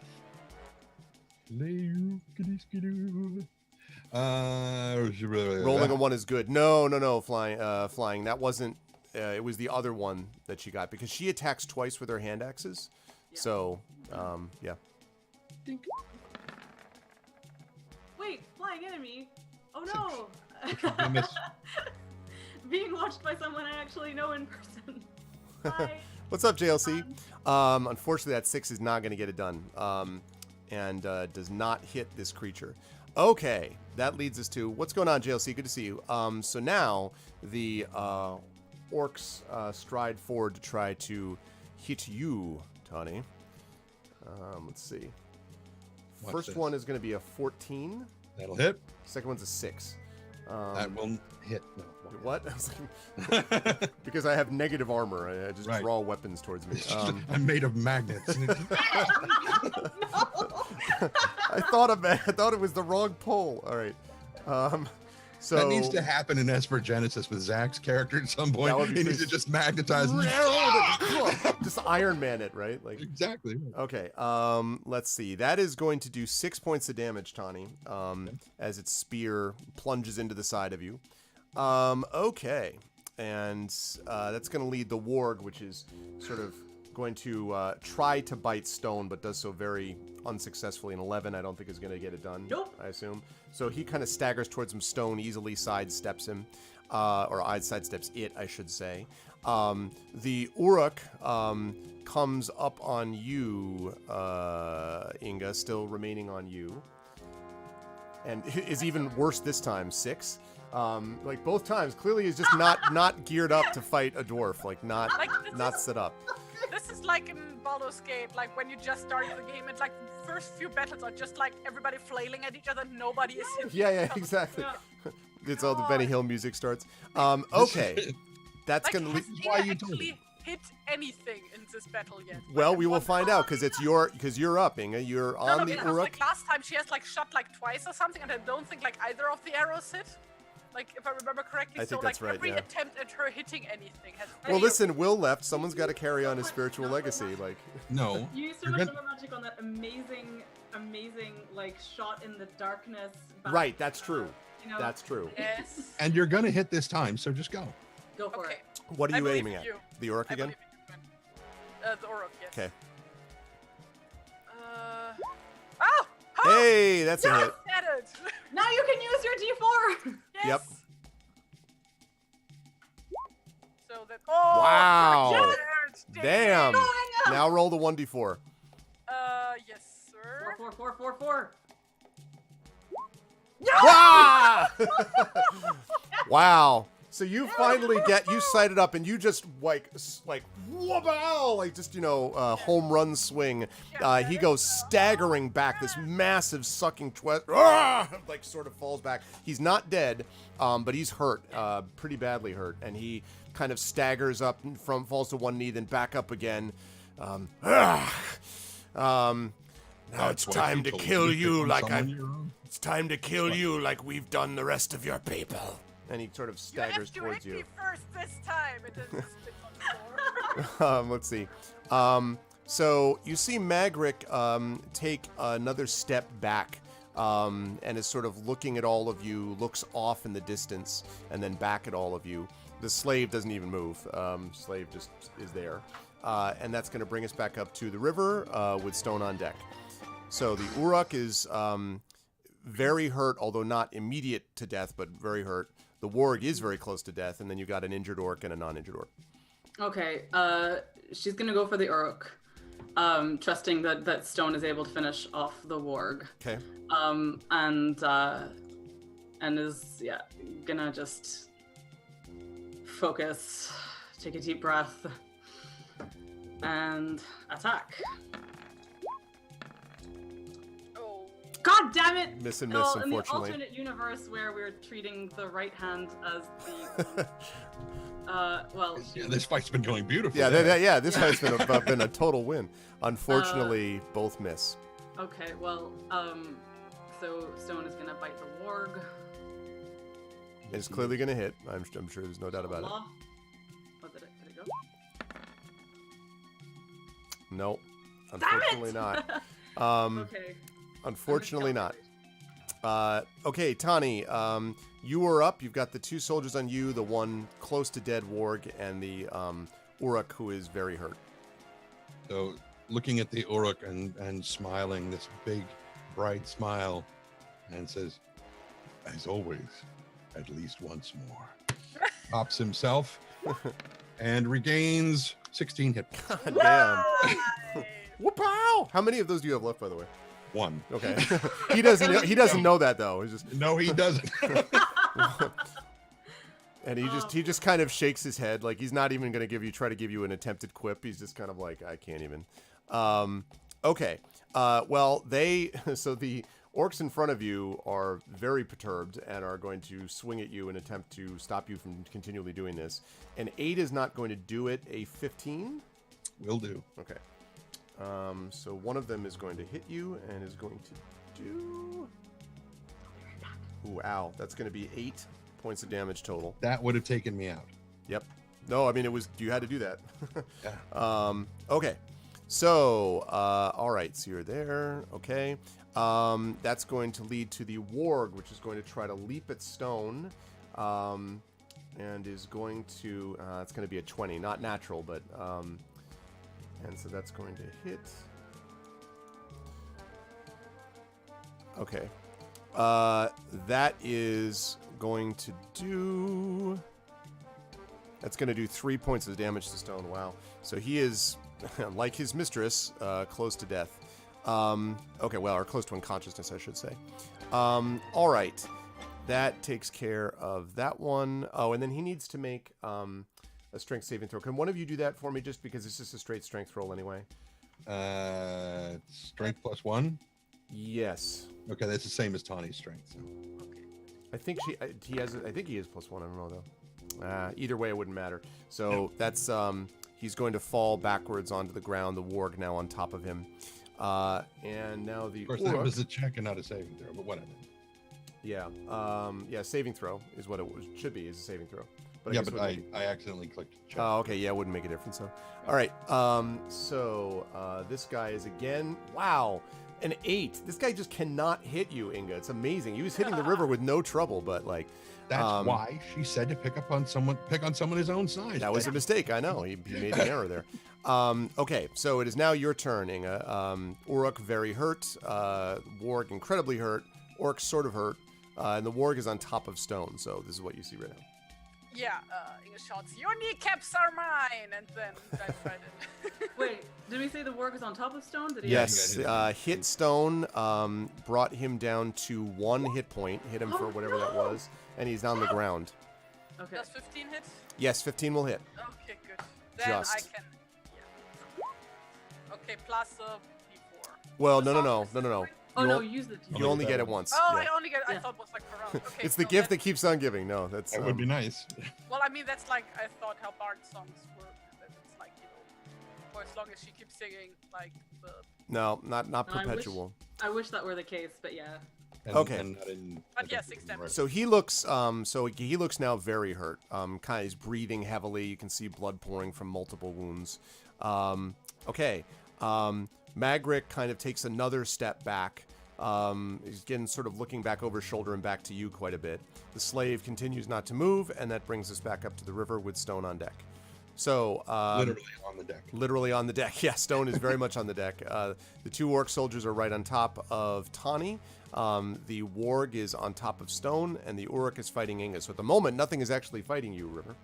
Oh my god, it's such a target. How do you? I know. How do you deal with not having people attack you? For I know, and the thing is, it's like, again, well, like, I really can't wait for the day when she can split her attack. But, so Yep. Inga is on the warg. no, Inga's on the No. Uruk. Oh, sorry. I thought she just attacked the. Okay, never mind. No, she attacked the Uruk. Okay, then in that case, and how is the Uruk doing at this point? The Uruk is very hurt. The warg is even more very hurt. But the Uruk is very hurt. Okay, just gonna go for the Uruk again. So Oh, it killed Steel. what? Kill Steel. What is that? It's You don't wanna kill. an MMO term. So if you take someone's kill and take their experience from them, he's broken. Oh, I see. Fortunately, Like you we're go for milestones. like the big one that like is almost dead, even though like the other player like. They used to have Oh, that I in the see, old yeah. EverQuest where you would wait Right. until the last second and then shoot, like from it, like hiding from behind a pillar, and then just run away because everyone's really angry at you that you just did that. It was kind of funny. I genuinely thought that, like, because obviously the dog's name is Stone, I thought in my head all of a sudden there was another dog called Steel, and it was like anyway, never mind. Yeah. Steel and Kill, steal. No. What? Who's steal? They bite at each other and just sparks are flying all over. Right, it's Steel some- is Stone's litter mate, who is off having Yeah. adventures with some other lady. I was thinking it was From like some Rockville. like Avengers crossover thing where it's like the Flash and the Flash Negative or whatever, and like, Oh no. you know. Uh, Flash oh no, well now that I'm you reverse. I'm making it Yeah, up. I I was know. about to say. I just made it up. I don't know if there's such a thing. Negative. No, there is a reverse flash. Is there really? Yes. there Yeah, is a that was his reverse flash. euphemism. That's literally what he's called. Is He's called the Reverse Flash. It's The it's Flash hilarious. Negative is better. I'm sorry. Anyway, The negative flash. Yeah, that Right. just sounds emo. So. his name is the Flash. I'm There sorry. should totally be a superhero called Placebo, but alas, He just makes everybody feel better. yeah. Doesn't Yeah. actually do anything, but he just makes people feel better. He's the baseline. Like if they're like, are we winning or losing the fight? You just look at Placebo and like he tells you whether you're winning. Or not. I'm gonna check. I bet there is a character with that name. What's up, Oh, man. Takanja? Okay, so So, what's it gonna be, River? What do you Sorry, think? yeah, It's okay. I'm torn between going for the warg and the orc. Those other orcs are just so uncharismatic in this battle that no one's going for them. All right. Oh, she's gonna go for the warg. She's just gonna do it because, like, the idea of losing stone is too terrifying. So she's Mhm. gonna do it. So, going for the warg. Did the second one go? Oh 2 man! 9s. Balls! Wow. Well, okay. Well, if she's not able to hit, can she use her other action to, like, try to barrel into the warg and get it off stone? Yes, I think you could run into it. I'm going to say that if you're able to knock if you're able to knock it off, Stone, I'm going to say that you are probably going to end up prone also, because this thing is huge, and so to do it, you're literally going to have to leave your feet. So you can, and that's assuming you do it. I'm going to actually have you make a check. But if you make the check, I'll say you can knock him off, but at the cost of you being prone. All right.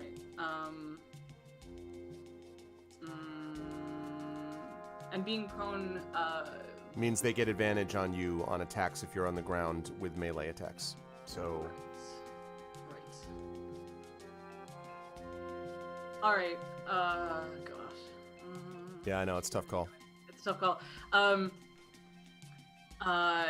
Can she get its attention just by like shouting at it? No, it seems pretty occupied with the thing that it's been locked in combat with for multiple rounds now.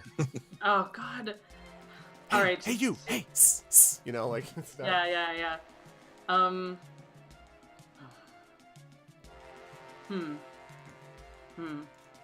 She can't take like a different weapon attack at it. Both her hands are occupied. That doesn't make any sense. Yeah. Okay. I mean, she's gonna do it anyway. It's stone. So. Okay. Yeah. So go ahead and make a. Let's see. I will ask you for. I'll take either athletics or strength to see if you can, because you don't have to worry about hitting it. It's not paying attention to you. The question is whether you can do enough to get it off a stone. Right. So. I'm gonna go athletics. Okay. What is with these rolls? Yeah, it's not going to do it. You bang into him. Now, the good news is that means you're not prone. But it also means that it doesn't get off him. So you sort of, and it's like banging into a furry gray wall, a furry bloody gray wall. And then you kind of stagger back a few steps. The creature pays zero attention to you. And that leads us to Stone. Now the good news is that it is Stone's turn, so he can stand. Which I assume he's going to do. Yeah. And is gonna go for bite again. Okay. Chomp it. I recommend hitting. Roll. Ah. Hit. Come on. Now, does he still have the +4? Oh, does he? Did he use it? No, I think he didn't. Yeah, he did, because he did that yes. Because there was when he did the crit. Yeah. No, when he did the crit, that's right. Yeah. The good news is this thing was already close to death anyway. So Stone kind of stands up and just rips this thing's throat out. It just falls to the ground, completely dead. Stone doesn't look much better, but he is still standing, and the warg is not. Good. Okay, Tani, that leads you. There are now 2 orcs, one of them hurt, one of them not, and the Uruk is injured, very badly injured. And you can see that the orcs are looking very nervous at this point. Well, I was going to do this if Stone missed. I was going to attack the warg. But since the warg is down, I'm going to now have to transfer this attack to the Uruk. And since Tawny was already committed to saying this, he's going to go boop and smack him in the face. I like the idea that you transfer the boop, like whoop. Yeah, I mean, like I said, I was committed to it, so it's fine. All right. I'm going to use my inspiration. Okay, it seems appropriate. For Avantage, which I believe is German. 15. 15 will just hit. Okay. And now you can use your D4. And I'm going to use my D4 for the damage. Hooray! I like how you guys were like determined, like I'm not giving it up. That's Okay. 8 points. And 4. D4. So 2. 10 points. You slam it on the top of the head. It staggers back, blood pouring from its skull. And then just pitches forward and lies motionless in the marsh. One of the soldiers drops back from you, disengages. The boop uses inspiration. Should it also give inspiration? I mean, clearly it did the job. I feel so inspired by the boop. One of the orcs drops back, pulls a horn from its belt, and begins to blow wildly. Meanwhile, the other orc sort of steps forward and attacks you, Tawny. Wait a second. What? Was that orc with the horn? Was he like standing nearby anybody? He disengaged first. He stepped back so that he could do that. Okay, so nobody gets an attack of opportunity. Nope. That's God why damn it. That's why I had him step back. It means he doesn't get to attack this turn, but he's blowing the hell out of that horn. The other one also is going to miss you with an 11, I think, Yes, Tawny. barely, but yes. Okay, so Inga, you were up. There are 2 orcs left. One's hurt, and one of them is just blowing a horn frantically. Yeah, I'm gonna Inga's gotta fucking jump the horn blower. The horn blower? Dump the Horatio? horn blower, His that's name's right. Horatio, isn't it? Horatio horn blower. I love it. Is that what the horn sounds like? It depends on if she hits. Right. 11. No, it's not going to get it done. Unfortunately, that is not going to hit. So he manages to dodge out of the way, still blowing. He's like, okay. Embouchure! Mangrick takes 2 faltering steps back, turns, and books it. Just starts running like no one's business into the swamp. And the slave continues not to move. It's a +3 horn of excuse me. Exactly. Excuse me. All right. River, you are up. Stone is on deck. There are 2 orcs left. One is still blowing its horn. The other one is attacking Tawny. I'll be right. She's gonna go for the one attacking Tawny. Okay. And It's also the more hurt one, so. yeah, Stone is gonna go for the horn blowing. The horn blowing. Okay. After. He's the one that's got the chew toy. Yeah.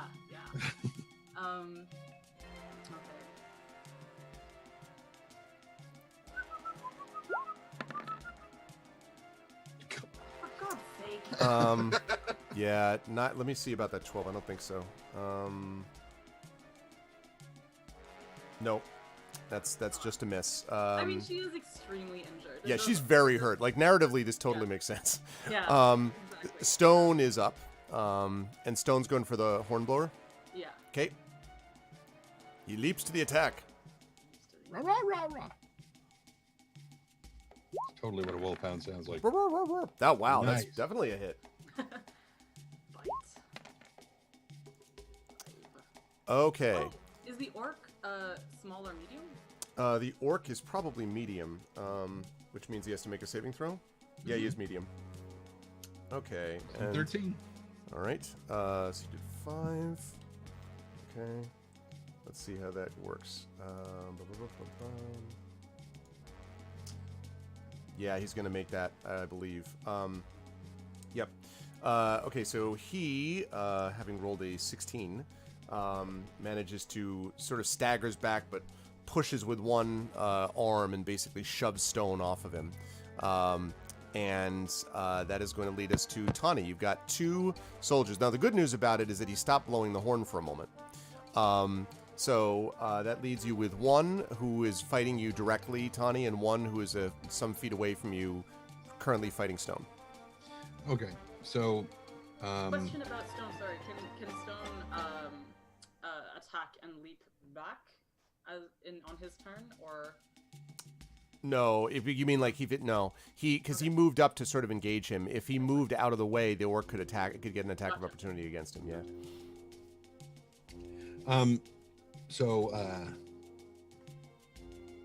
Which by the way, I'm sorry, Trent. You could take that if you want. I mean, like if you want him to take the attack of opportunity, you can do that. I think he's down to like 1 hit point, so I don't. Yeah. think Okay. Yeah. Sounds logical. Yeah. Okay. Sorry, Trent.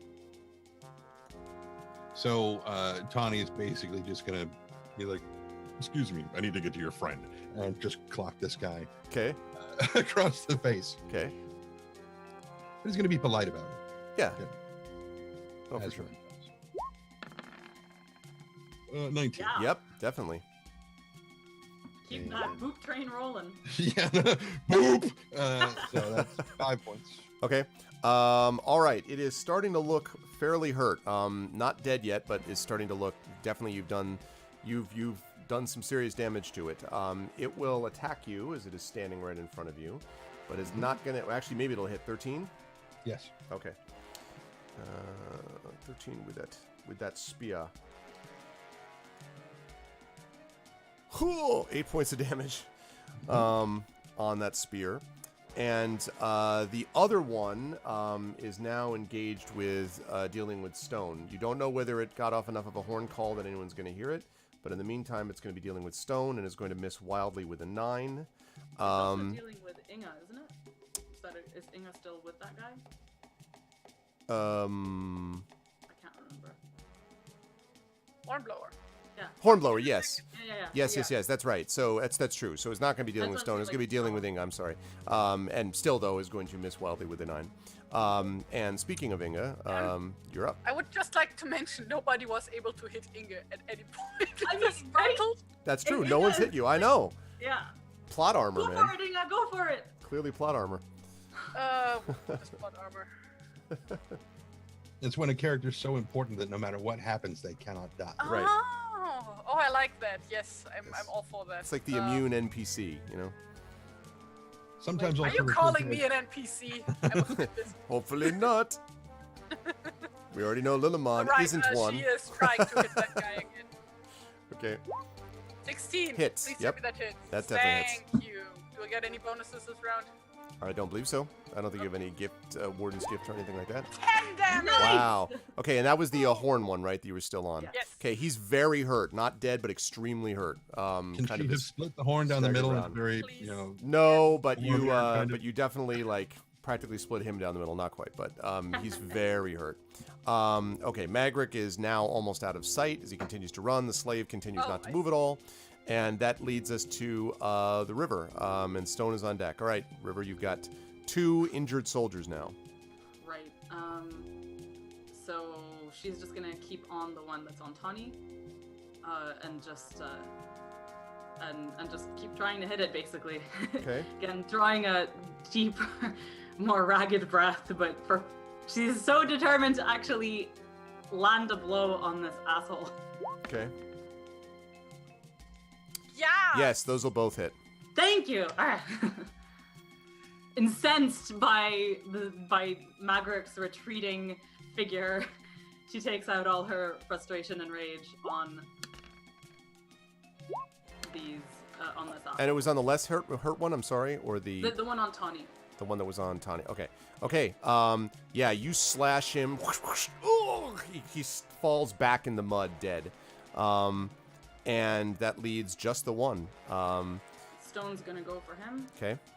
Stone's already on him, so yeah. Yeah, Stone's exactly already on him. Wait, so which one did just die? The one with or The one that without? was on With me. the one that without the horn. The one Okay, with so the one horn that is still was- alive. Okay, because I have a plan. Don't kill him yet. Oh, Not well. yet. Just this round. You can kill him after that round. He's Oh, really the only one left. Yeah, I mean, No. Go ahead. yeah, someone's got to keep on him. Stone's like Stone, waiting. Is Stone. like, what do we do tactically? Okay, 16. that's a hit. Okay, and Stone leaps up as the orc tries to bring the horn to its lips again. It gets out a brrr, and then Stone is upon him. You hear a sort of savage tearing. The horn sound dies away. The orc falls backward dead, and an eerie silence No. settles over like the as marshes. soon as that guy dies, Inge starts running after Magric. Like Ah. that's the He's very already second- gone. He's already gone. He's already gone. He moves much faster through this stuff than you do. Apparently, his guide quality is the one thing he didn't lie about. Well, Inge is a scout. She can also like run. Well, I mean, that's true. You're not going to be able to move, it seems, as fast as he is, but you could definitely go off in that direction if you want. But he clearly booked it when it seemed obvious that his side was losing. I guess. We Yep. got him, guys. Yeah, so we you all should sort of look still around. Get going though, because like if anybody hurts his horn, then we are done for. So Well, we've also got this unconscious slave guy, right? Yes. Inge whistles to like call Lilliman over. Uh, I have this River image is of gonna- Lillimon just rising from the mud where he's waiting like the Sort whole of time. Reverse Artax Yeah, kind of he's situation. oh, Artax. Ha ha ha. River is Too gonna soon, like Trent. Too soon. River's gonna like just pant and look around, and as Stone kind of like limps towards her, is gonna like just pet his head both for comfort and a little bit to like hold herself up, and while clearly like moments away from falling to the ground, manages just to look at Tanya and say, "Are you all right, Tanya?" As if completely oblivious to her own situation. Okay. Mm-hmm. I don't know how is Tony doing points wise. 6 out of 30. Hey! The only one who's completely untouched is Inga. Everyone else is hurt. Oh man. And just so River, looking around, looks at Inga and goes, wow. that's some armor you've got on you, Inga. Dirty dwarven armor, and she like bangs on her armor. And clink, clink, Right. clink. She's right, though. We need to move. We need to move. Yes, Inga loads unconscious slave dude onto the man. Okay. All right. Where? So wait, do we know where we are and where we can go? to You hide don't. our At the moment, you are sort of just in the middle here. Your guide was Magric. I mean, you were headed Right. down towards where you thought you saw the Dwimmerhorn. Right. The only thing you know is that presumably the slave and the rest of them were coming from the Dwimmerhorn. Currently, the slave is unconscious but is alive. Okay. So we need to find shelter of some kind and to hide. How far are we from the Hobbit home? Couple hours. It's in the other okay. direction too. So Should go the direction Magric went, because if he knows like if that direction is like somewhere where he can hide, then that might be. Or Okay. that might be the direction of reinforcements. I doubt it. Well, he clearly seems to have betrayed us in spite of many, many opportunities to help us. I don't think that this is him having been coerced into this situation. He could have, when the tide turned in our favor, he turned tail and ran. So it would not surprise me to know that he was going to where there are more of them, if he is their pet. But wouldn't that also mean that in that direction is the Dwimmerhorn if the orcs are coming from there? Not Well- necessarily. He could know of patrol paths out here. I mean, we were seeking the Dwimmerhorn for answers about where this darkness was coming from and to see whether or not there was activity there. It seems like we have our answer about that now. If there are in fact orcs, and do we know what an orc actually is? Like, clearly We just took one apart. we took one apart, but yeah, not so much in an autopsy way, I guess. But no, I mean it's a you know that it's a very large and dangerous looking orc, sort of larger than normal, not hunched over the way that the orcs usually are, fought one before. and often is what's that? yeah, we have fought one We before. fought one before. Oh yeah, didn't yeah. we? Okay, that's true. Yeah, we Well, Top of the hill with the knife stab. right, you did fight How one do you before. eat? Yep. So As soon as we killed This him, looks all like the other that. orcs ran away. Yeah. this looks like that. So, I suppose the question is, do we have our answer about what's happening in the Dwimmerhorn, and should we be taking that back to Radagast, or do we press on to see if there's anything more to find out? Isn't your father rumored to be in the Dwimmerhorn? No, he's in the tower that's to the south of Rosgabel. Never mind. I retract that question. Yeah. Uh, Yeah. In that case, I would suggest we travel eastwards from here and just see what we can find. And I mean, if at some point we should get to the Anduin, and we could just cross there. And or do we have to go back to Mountain Hall No. first?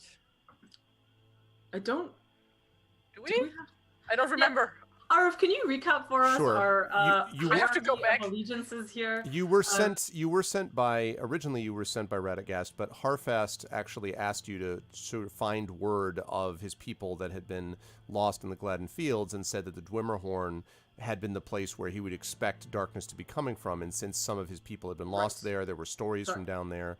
The thought was that you were going to go, and then return. I think to Mountain Hall was what you've been talking about. We have the slave. Yeah, we we have can to talk just to wait him. for him to wake. We can just wait till he wakes up, and then we can just ask him. Maybe he knows. You do Yeah. actually hear him starting to moan also while he's on the back of the horse. Like, All right, and Like we- Inga like goes up to his face and like gently slaps his cheek. Hey, are you there? Point of damage and he's dead.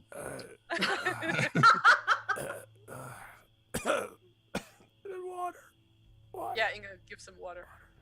So he drinks it. In fact, if you would let him, he'd just be like downing the whole thing. But you presumably won't let him do that.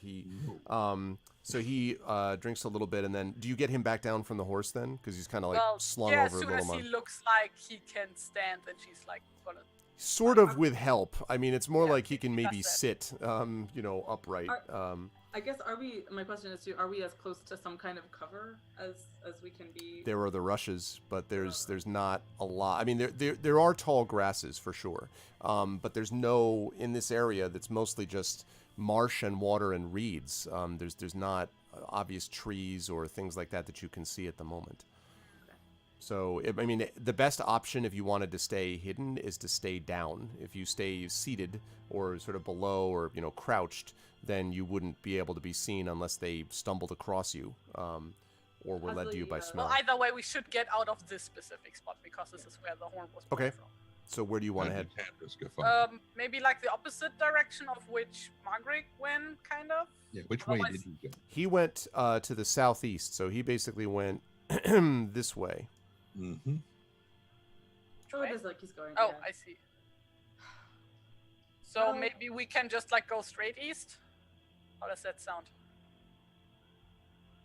That sounds good to me. Okay. I mean, I honestly, I speaking. Sorry, I keep on losing track of because our mission is somewhat vague. I keep like losing track of what it specifically is and what our fulfillment conditions are. So like, Harfast sent us for word about his people. Right, and he said that that we're trying to free prisoners, or no, he sent you to find out what had happened to his people, and also to be able to gain more knowledge of what this darkness was, which he said is likely to be coming from the Dwimmerhorn because of its reputation as an evil place, and because there had been sort of stories that he'd heard from trappers and traders coming from around that area, and so his guess was that some of these people might be found at the Dwimmerhorn, and therefore you could save them. So the plan was to try to get to the Dwimmerhorn, both for him and to try to track down more of this darkness from. Right. That was the best guess you had. So, and now what we do know is that one of his own Magric was a traitor all along, and what else we can learn from the slave. So we can sort of, I think, put a pin in whether we want to keep on going to the Dwimmerhorn specifically. Is that correct, or do we still have like basically is the obligation unfulfilled if we don't get there? Is my question. That is not something I can answer. I mean, I would just say that, however, yeah, go ahead. I can offer my sixpence song of thing, which goes right along with the song of Bitey Stabby that River sang earlier. Would be Mighty Stabby? Bitey Stabby. Mighty Stabby. Chompy Slashy. It's really simple lyrics. Anyway, at this point, Tawny's thinking is kind of a little bit, out of character, but that now that we know that Magric is a traitor, that is the information we need to get back to them quickly.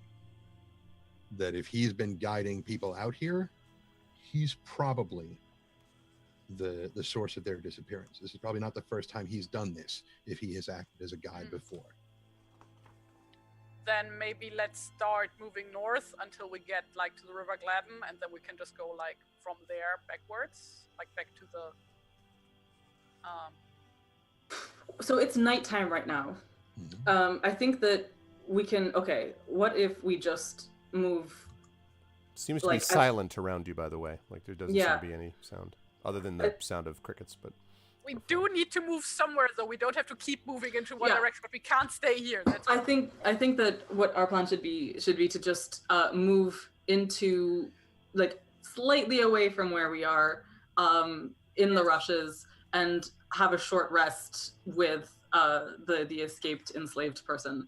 And let's move north. Yeah, and then like whatever information we get from there can help to decide our course. Okay. Make So, sense?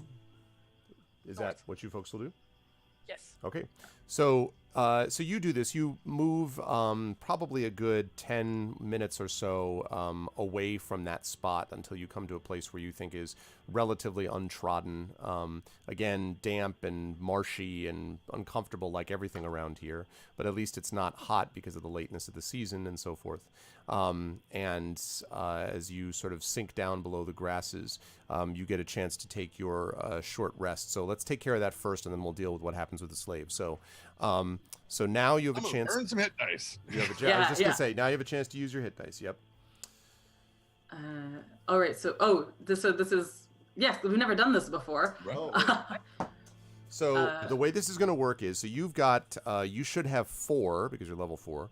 4 hit dice, and your hit dice is whatever your particular class calls for at the beginning. It's usually either D6 or D8 or sometimes D10. And what you're going to do is you can spend those hit dice to restore hit points during the course of this short rest. And I think you have all of your hit dice to begin with, so you could use up to 4 if you wish. The short rest has to be about anywhere from an hour to a few hours. Inga's just gonna like keep out on watch during that because she's not injured, so she keep her eyes peeled on where they came from. Got it. I've also got campfire tales, which during a short rest, then you and any nearby friendly creatures listening to your tales gain an additional 1d6 hit points per hit die spent. Outstanding. So I think I think can I do it this way? Can I roll? So wait. So we've got the prisoner, Stone, Tawny, and River. Right. And Tawny, do you want to hang on to your improved healing touch for another battle, or? Yeah. Okay. So, cool. Have an improved healing touch. Sorry. Yeah. So, I think what's going to happen is like, as they settle down, River is going to start telling a story as they are like bandaging their wounds and stuff. I'm trying to think what that story is, but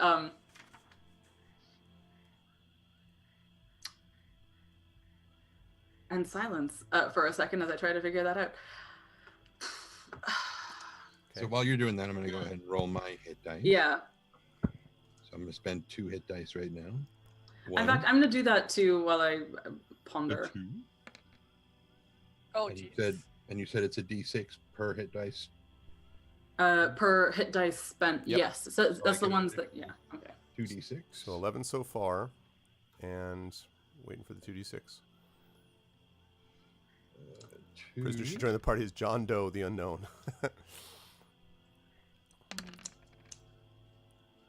So that 8, 11 plus 8 is 19. Okay, so that brings it to 25.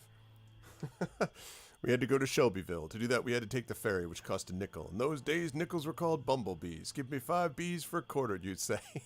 I like it. This is a quality story. Okay, so Tawny is up to 25 out of 30. And then Stone and... well, Amal and Stone can do... sorry, Amal and Stone. The River and Stone can do these things.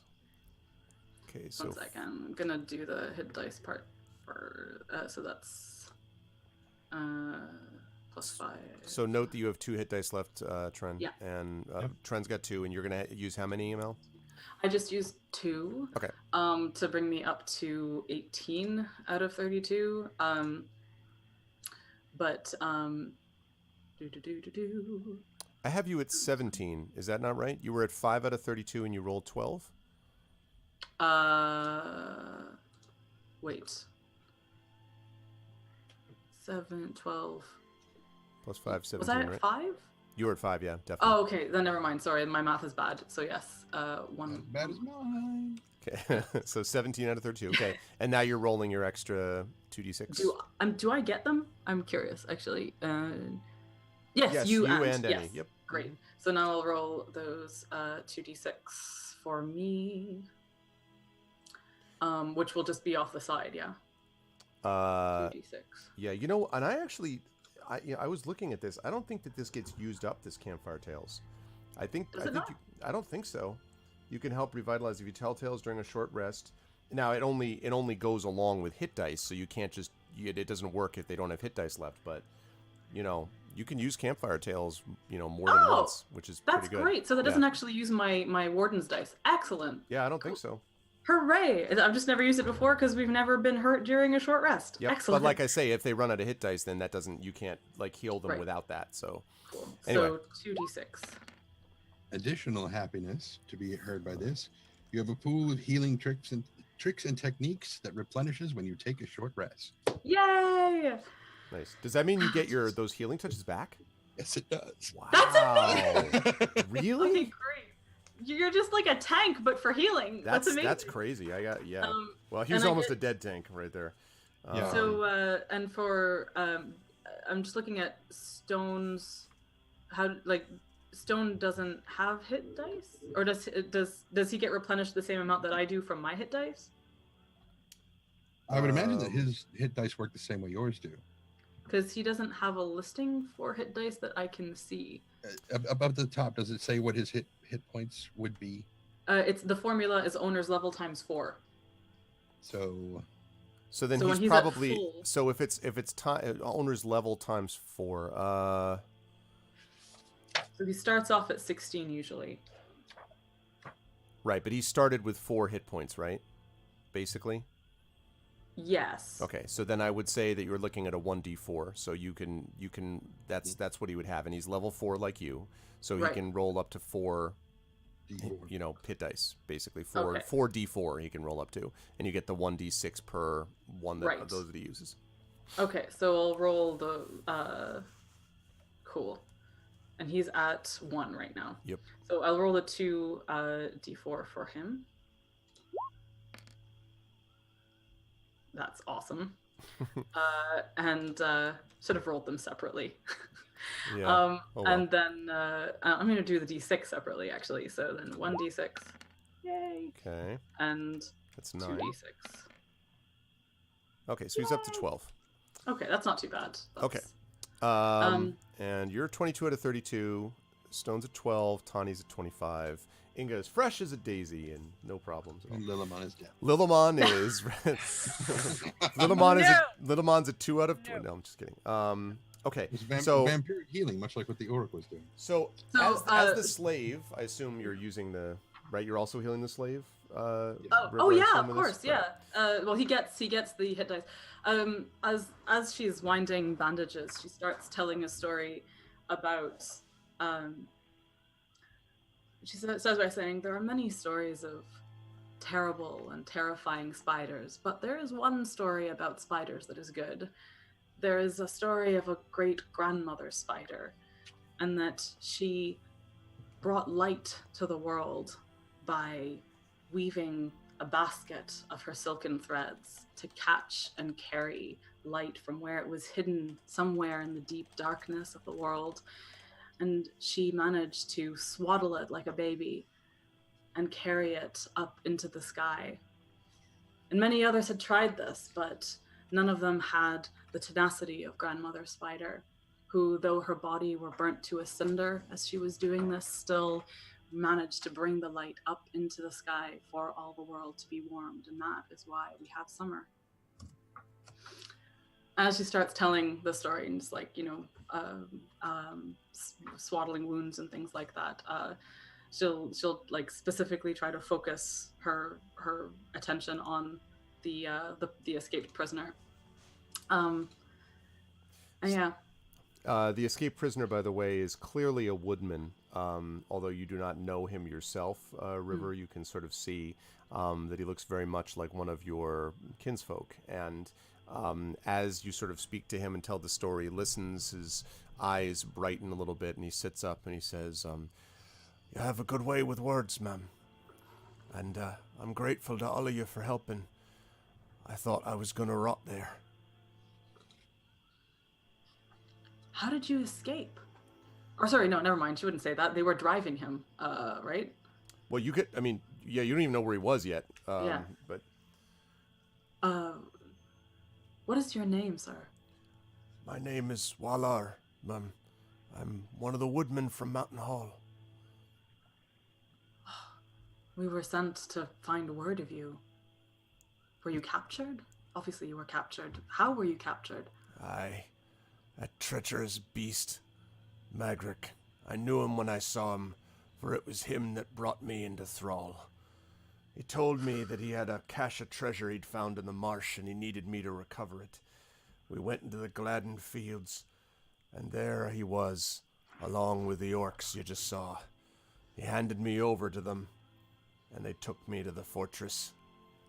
I've been there now for months, suffering as a slave while they had me lifting blocks, moving straw, barely anything to eat or drink. I thought sure that I was going to die right in that spot working for those foul creatures. Were there others that he had led from Mountain Hall? A few, Mum, but they were in as bad shape as me or worse. When we came there were only a few of us, mostly traders, trappers, people that would be in the marsh to begin with, or people stupid enough to believe in Magric, I suppose. I heard tell that there was a child they'd captured too that had died, but I never saw hide nor hide of him. Mostly the ones of us that were there were too sick and weak to do much anything except try to stay alive one more day. How fortified is this place? It's a frightening place, Mum. Cold and strong it stands up there on the hillside. A path that winds up to it. Stone walls above it. It's been there since the time of the ancient kings. Isildur lived there once, they said. Many, many eras ago. I don't know none of that, though. All I know is that there's orcs in it. Many of them. And there's something else, too. There's a place. A temple. Something else in the temple was horrible. It was a watchful shadow. It hated us. It delighted in hearing us scream in agony. There were evil men, too.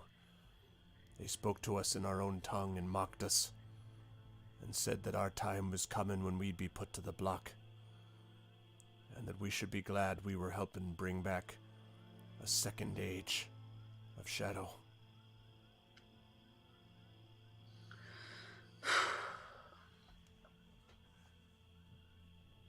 Well, you've escaped that now. And we were sent here to find you, although under Magric's guidance. But we can head back now to Harfast and Mountain Hall, and you can tell him what you've told us. And we should send word back to Radagast. Did we still have the means of bird sending stuff? I feel like we did. Yes, I think so. I believe so. Yes, I believe so. Okay. He says, but as he says, Mum, you must pursue your own course. But I would say that there were a couple of us left. When I escaped, I don't know. I felt like I should have stayed and helped, but I was too weak to do much of anything but get out myself. But there were a couple there who still needed help. I'd hate to think that we'd abandon them. No, they won't last there by weeks. If you go back now... He kind of shakes his head and falls silent. No. And River looks up at the others, like,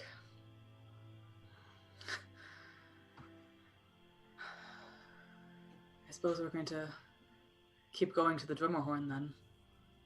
Sounds like it. Mount a rescue. Although there are only the 5 of us. There's many orcs and men, Mum, that surround all the time, and the watchful shadow that I mentioned.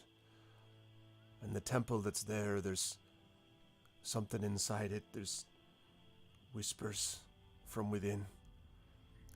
I don't know. I wouldn't send you there under these circumstances, but I don't know if I can go myself. Why were the orcs leading you out of the Drummerhorn? Out of the fortress? They weren't, Mum. I escaped.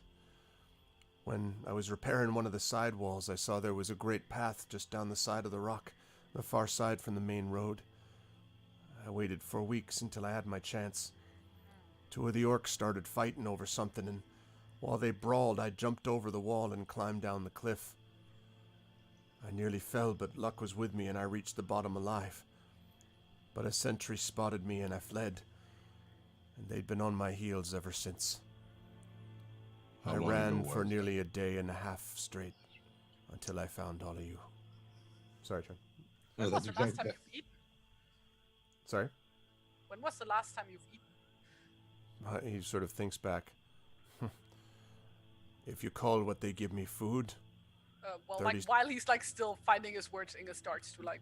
Yeah, like 30... Things and finds him something to eat. He says something like 36 hours, like, a long time. Yeah. And, like, yeah, she... And he looks like he's been eating none too well of late anyway, like, yeah. Yeah, like, she makes sure he's fed. Okay. Yeah. And Tony will toss in a honey cake. How long did it take them to get to this point from Mountain Hall? So them being you, how long did it take you to get? Yeah. I would say, I think you were probably traveling for over a week. It was about maybe 7 days or so, maybe 7 days to get to the Gladden Fields and maybe another day or so into the Gladden Fields to where you are now, because you're about, not quite midway. So about 8 days from Mountain Hall to here. Okay.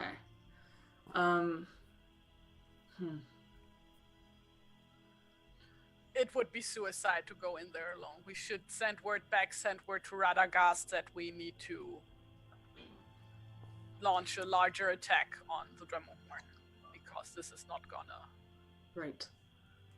No, I can't...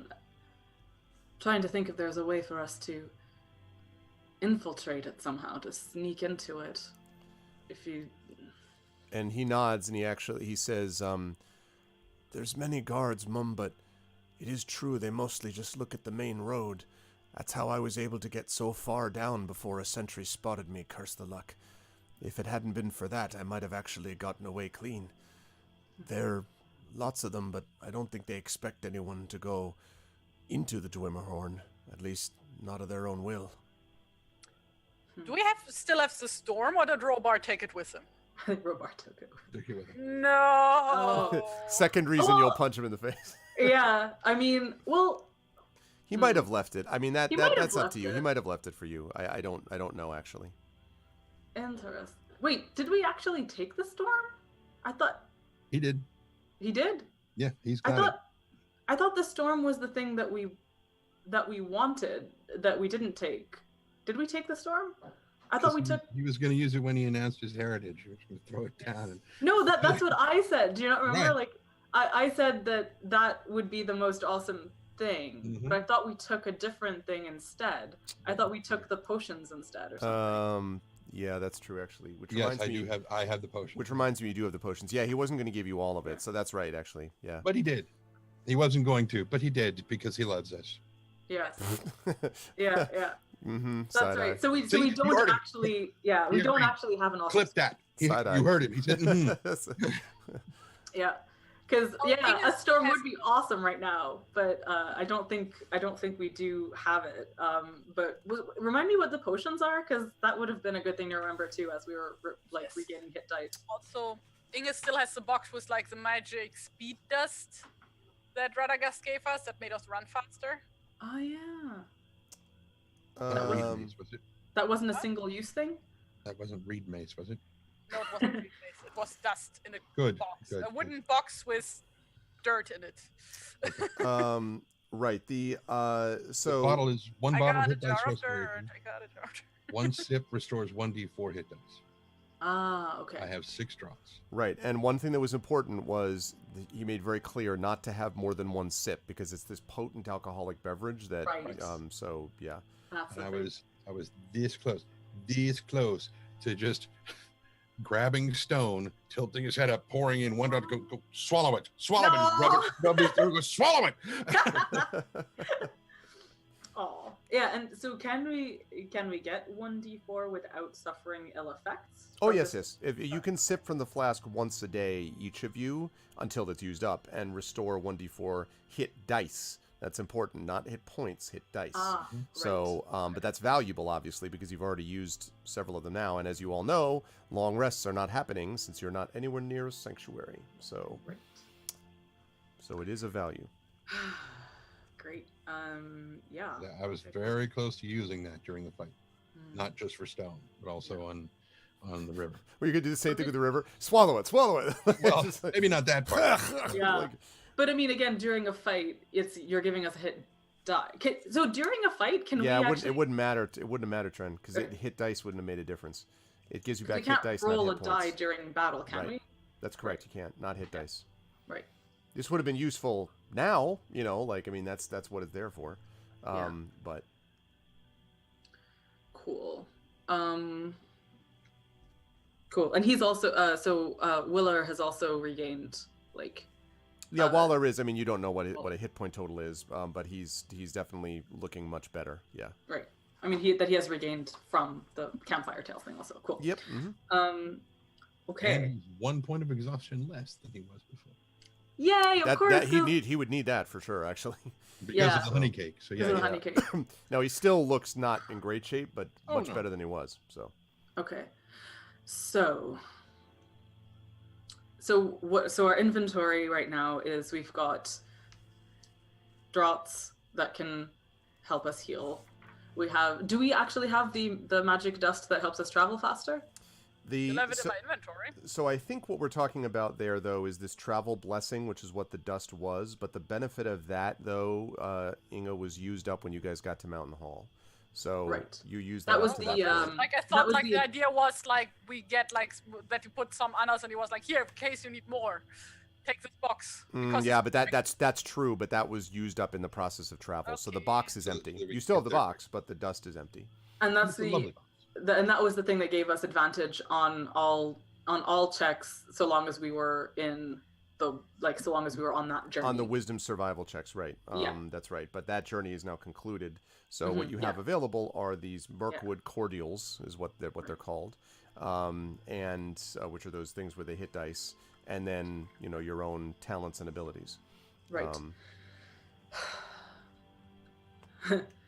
We do, of course, also have the armor of the orcs that we killed. If we True. wanted to You do. disguise ourselves and try to infiltrate the Dwemer Horn. And in fact, yeah, the because Oryx either one is big. Johnny or Inga is gonna stick out horribly. I was gonna say, like, the Oryx one is actually big enough, because of it's basically a bunch of like plates, like armor plate, that it could actually probably fit around Tawny. Now the helmet is still a problem because the helmet's not going to fit around his head, but at least the body would look that way. And Inga, the good news for you is that the orc soldiers are much more squat, and so you probably, if people are not looking too closely, could pass as one.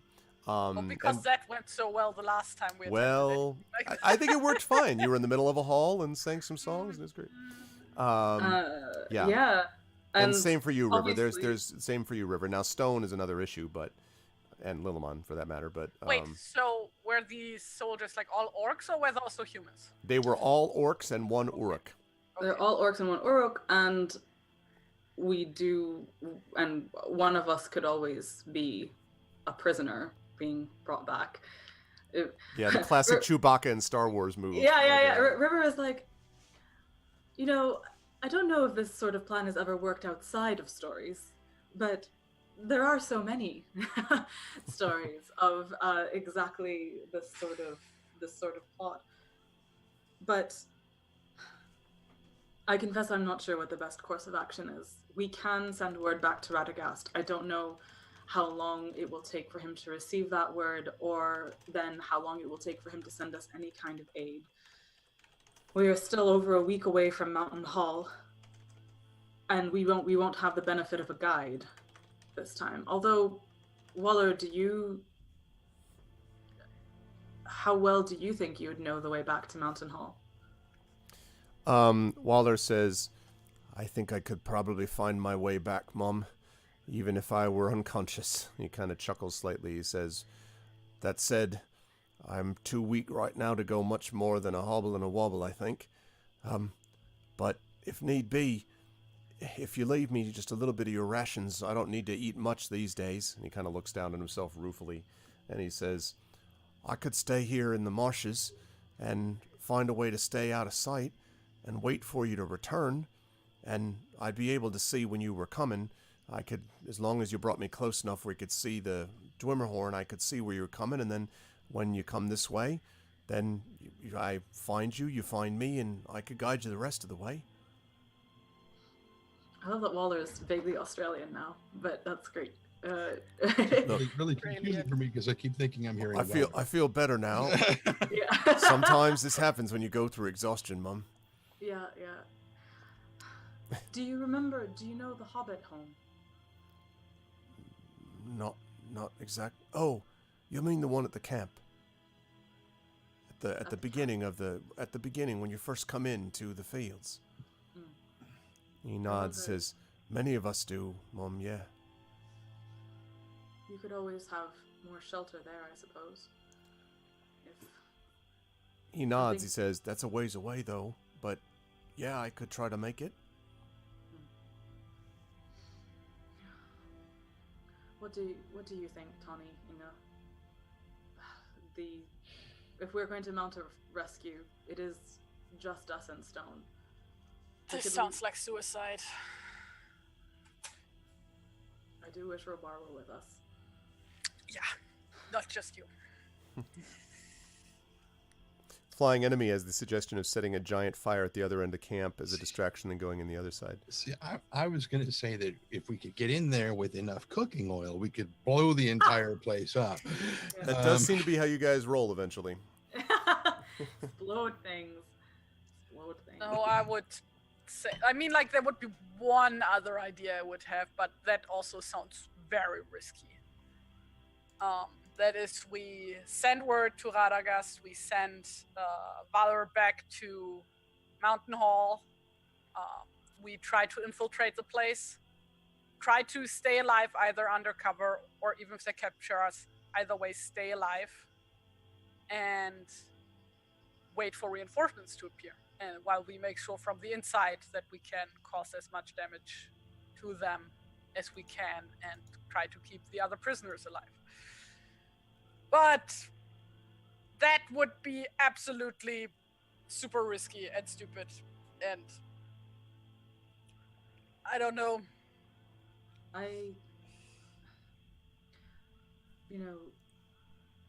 We have done remarkable things. And we have met under remarkable circumstances. You did rescue a hobbit from within a goblin dwelling, we've done so many things, and I think but goblins and orcs, that's like. But we're stronger now than we were then too. I don't know. It's difficult to think of turning away from anyone who needs our help at the same time that at my back I always hear Time's winged chariot hurrying near, as it were. We've already been so far from home, and I still...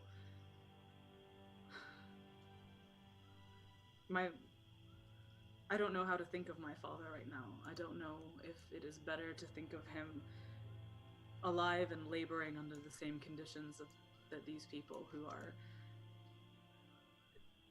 imprisoned are, or to imagine him already beyond help, so that I know that the time that we spend here isn't time taken away from rescuing him, but I don't know. Until you have reason to think of him in any way less than healthy, don't.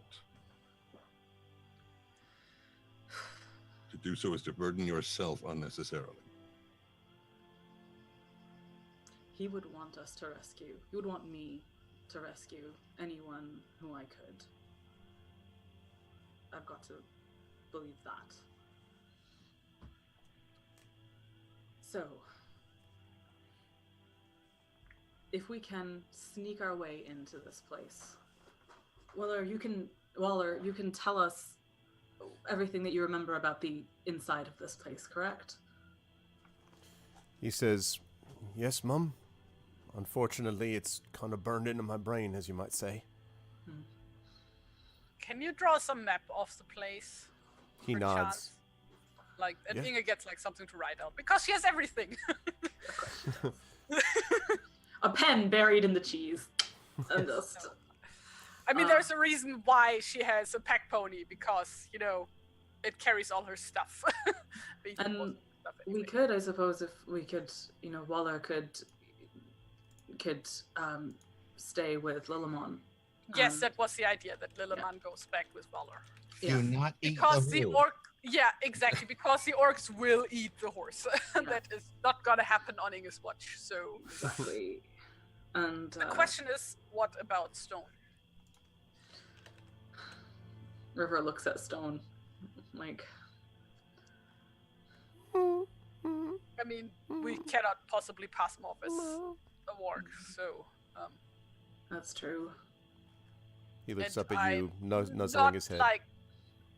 I'm not super familiar with the orcish ways, but I don't think they Just we can disguise him as a warg.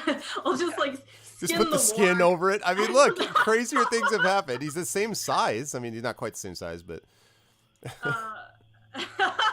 Oh man, I was all set to have her give him a stirring speech, but now I'm actually imagining him with a warg skin on top of him. Pantomime How long would warg. it take to skin a warg? There's this great photo that I have, Well, maybe Like an hour. from back before I was born, that my parents took, where they because my parents were both hunters, and went on boar hunts frequently. So Really? well, my dad was a ranger, so What conclave? Sorry, never mind. I was no, literally it's just somebody who because we Germans really like forests and stuff. Anyway, but the point is because it was that they had one boar skin, and they put that on top of one of the hunting dogs, and it looks really creepy. Wow. And also would. amazing. I have a photo of that. It's And I would say that since we don't have any trees to hang the wargs in while we skin them, I would think it would actually take longer. Right. But it would probably, if you're doing it carefully with the eye towards actually being able to use this, a few hours.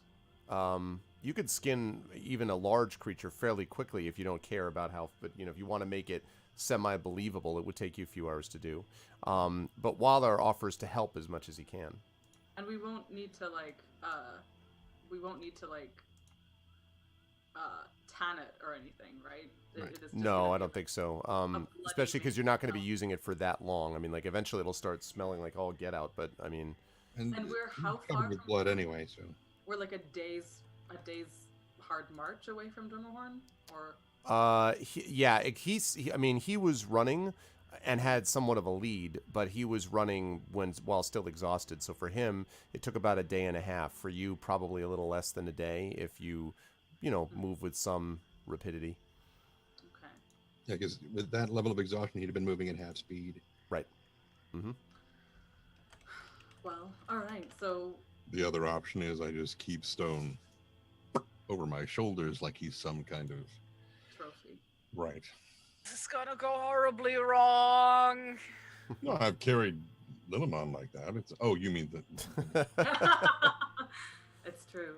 Well, the thought of things going horribly wrong tends not to stop us every time we cross the Anduin. So Well, I mean, Robar is not with us, so we are guaranteed to succeed, I suppose. Damn, shots fired. With the crossing of the Anduin, yes.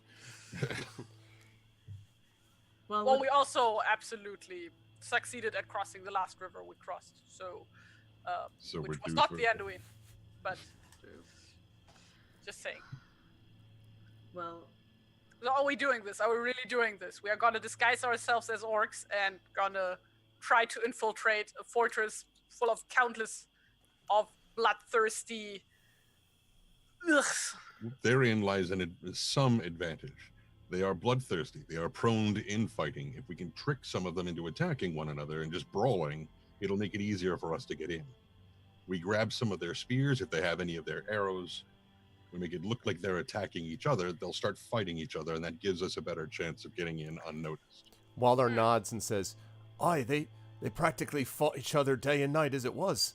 It was only when the shadow came by that, or maybe sometimes one of the big ones, the Uruks there, yelling at them, that they settled down."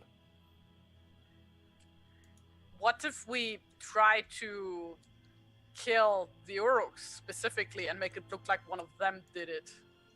Because then absolute chaos would break out. hard to If the kill Uruks are the ones that keep them in check. I think that we are practiced at creating diversions at this point.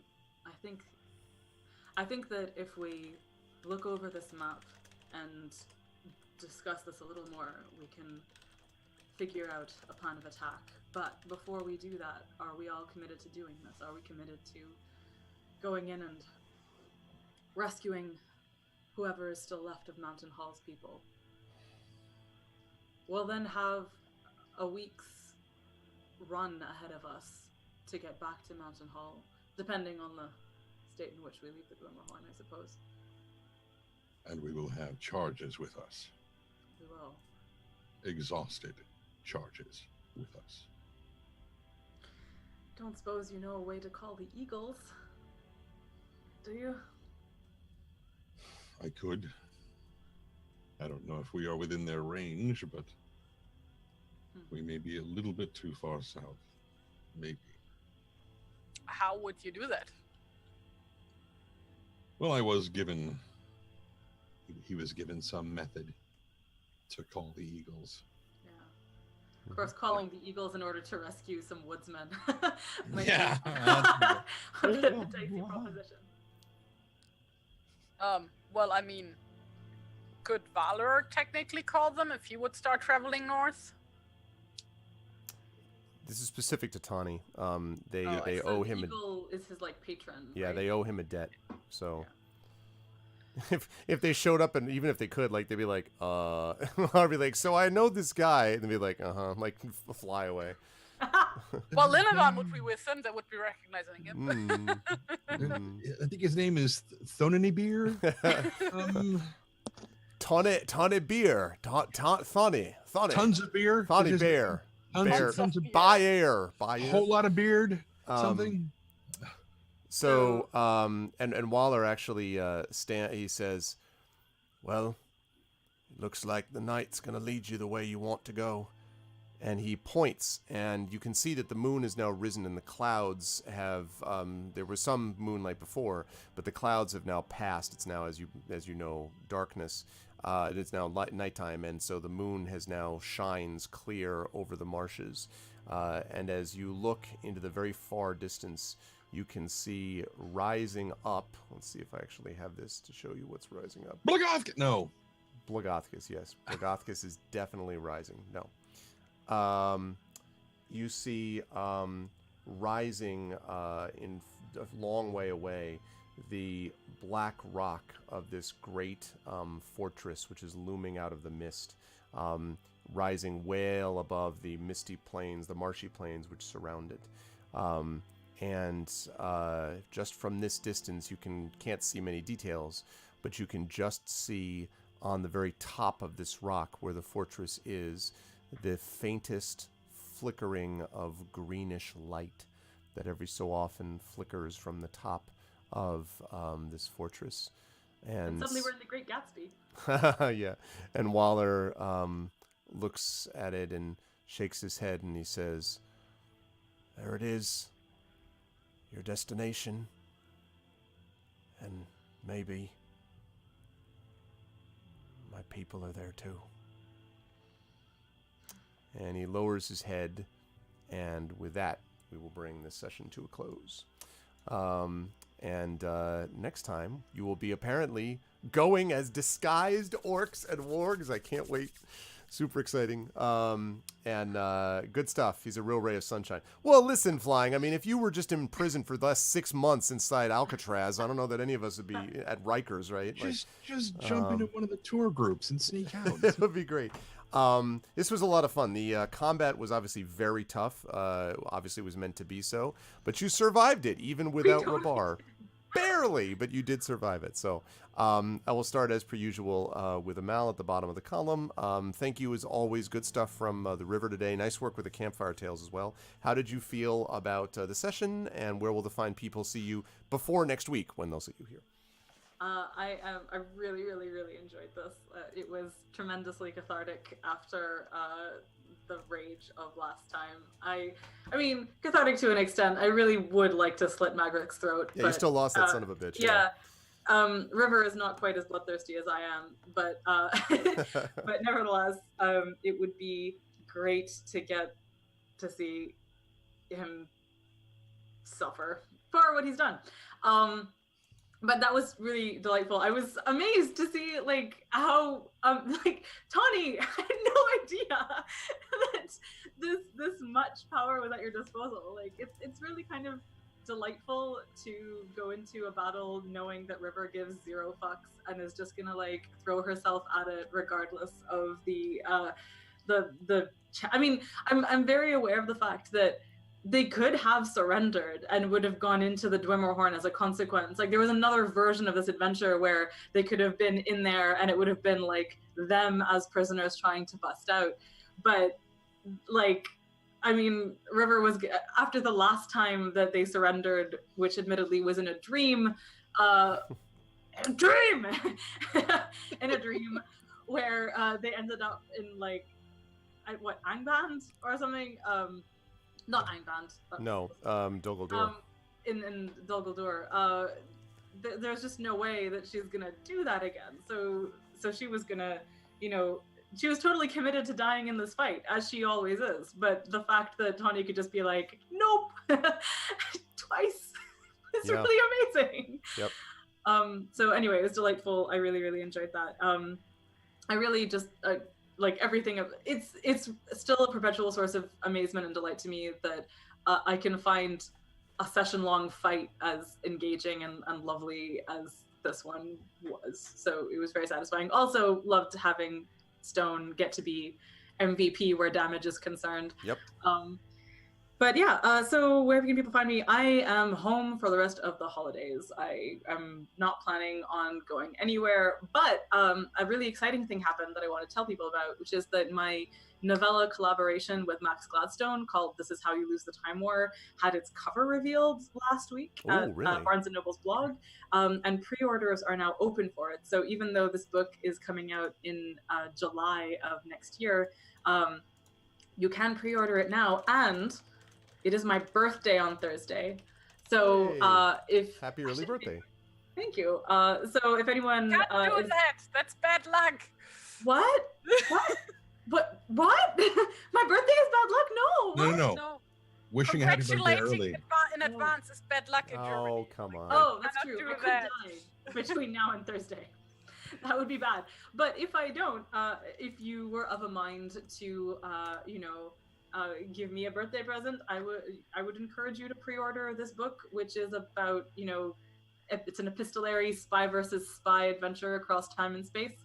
And I am super proud of it and love it very much. So I'm gonna put a link to it in there. Otherwise, you can find me on Twitter at Tithenai, Tithenai, or at my website, which is amalilmuhtar.com. And I'll just put all of those in the thing. And otherwise, I'm going to see you guys again next week. So it's not happy holidays yet. But unless you are celebrating Hanukkah, in which case that is now done, I think. But Shag Sameach all the same. Yeah. Good stuff. Thank you, Melvin. Yeah, that's a cool and somewhat creepy cover. But I dig it. It's very cool. Very, very striking. And I noted, and I have linked it in chat, so you folks should take a look at that and definitely pre-order it. Thank you. But yeah, thanks, Amal. Good stuff. And I look forward to seeing how the infiltration goes next week. Moving right along, Terry, Inga, the perpetually untouched one, like just immune, just like. You know, your new name is Inga the Healthy. Like that's just how it works. You were all good to go. How'd you feel about today, and where will the fine folks see you before next week? Oh, this was a lot of fun. Though I was hoping Inga would get the kill on the Uruk because I had it like kind of mapped out in my head what she would exactly do. Instead, he got bopped in the head by Tani's staff. That was pretty great. I mean, no, I was just like, as soon as she was about to attack, I would have gone, "Hey, Arf, if she kills him, don't tell me how, because I wanted to explain how she kills him." Okay, got it. Like, it would have been epic. Maybe I will get to do that one at another point, so I'm gonna save that one. But yeah, no, this was a lot of fun.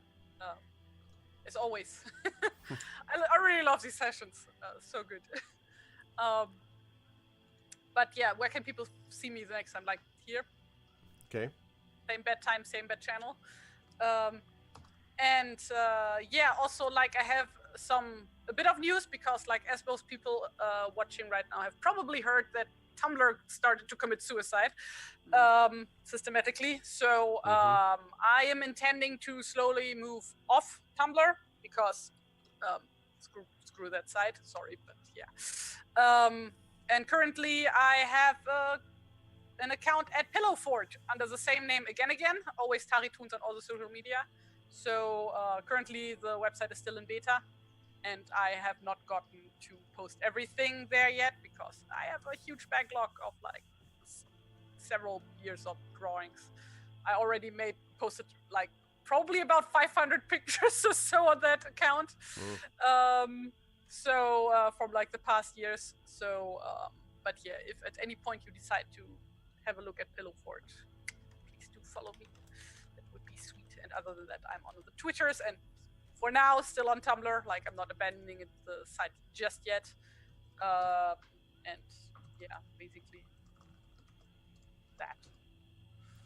Good stuff. Thank you, Terry.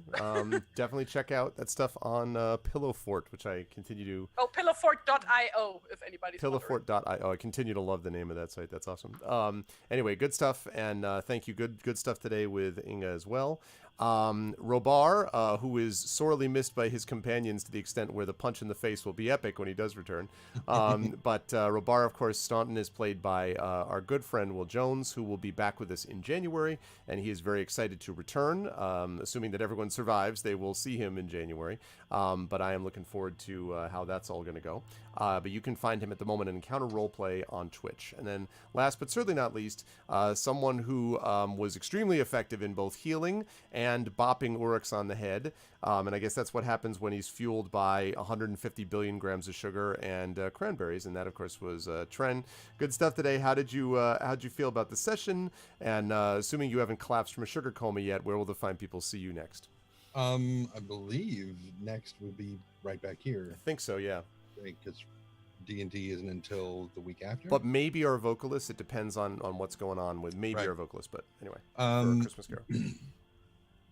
As for today, since these are entities of shadow, he doesn't feel as.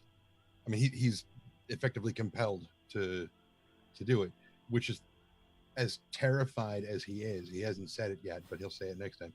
As terrified as he is of going into that place, he knows that he is sworn to help people. If he does not go and help them, it'll be a misdeed on his part. I haven't really looked into the misdeed mechanics in the book, but if he doesn't go and help them, that'll be me. So he has to go. He knows that he has to go.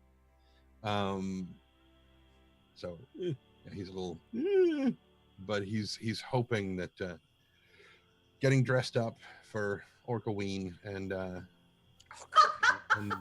Orcaween.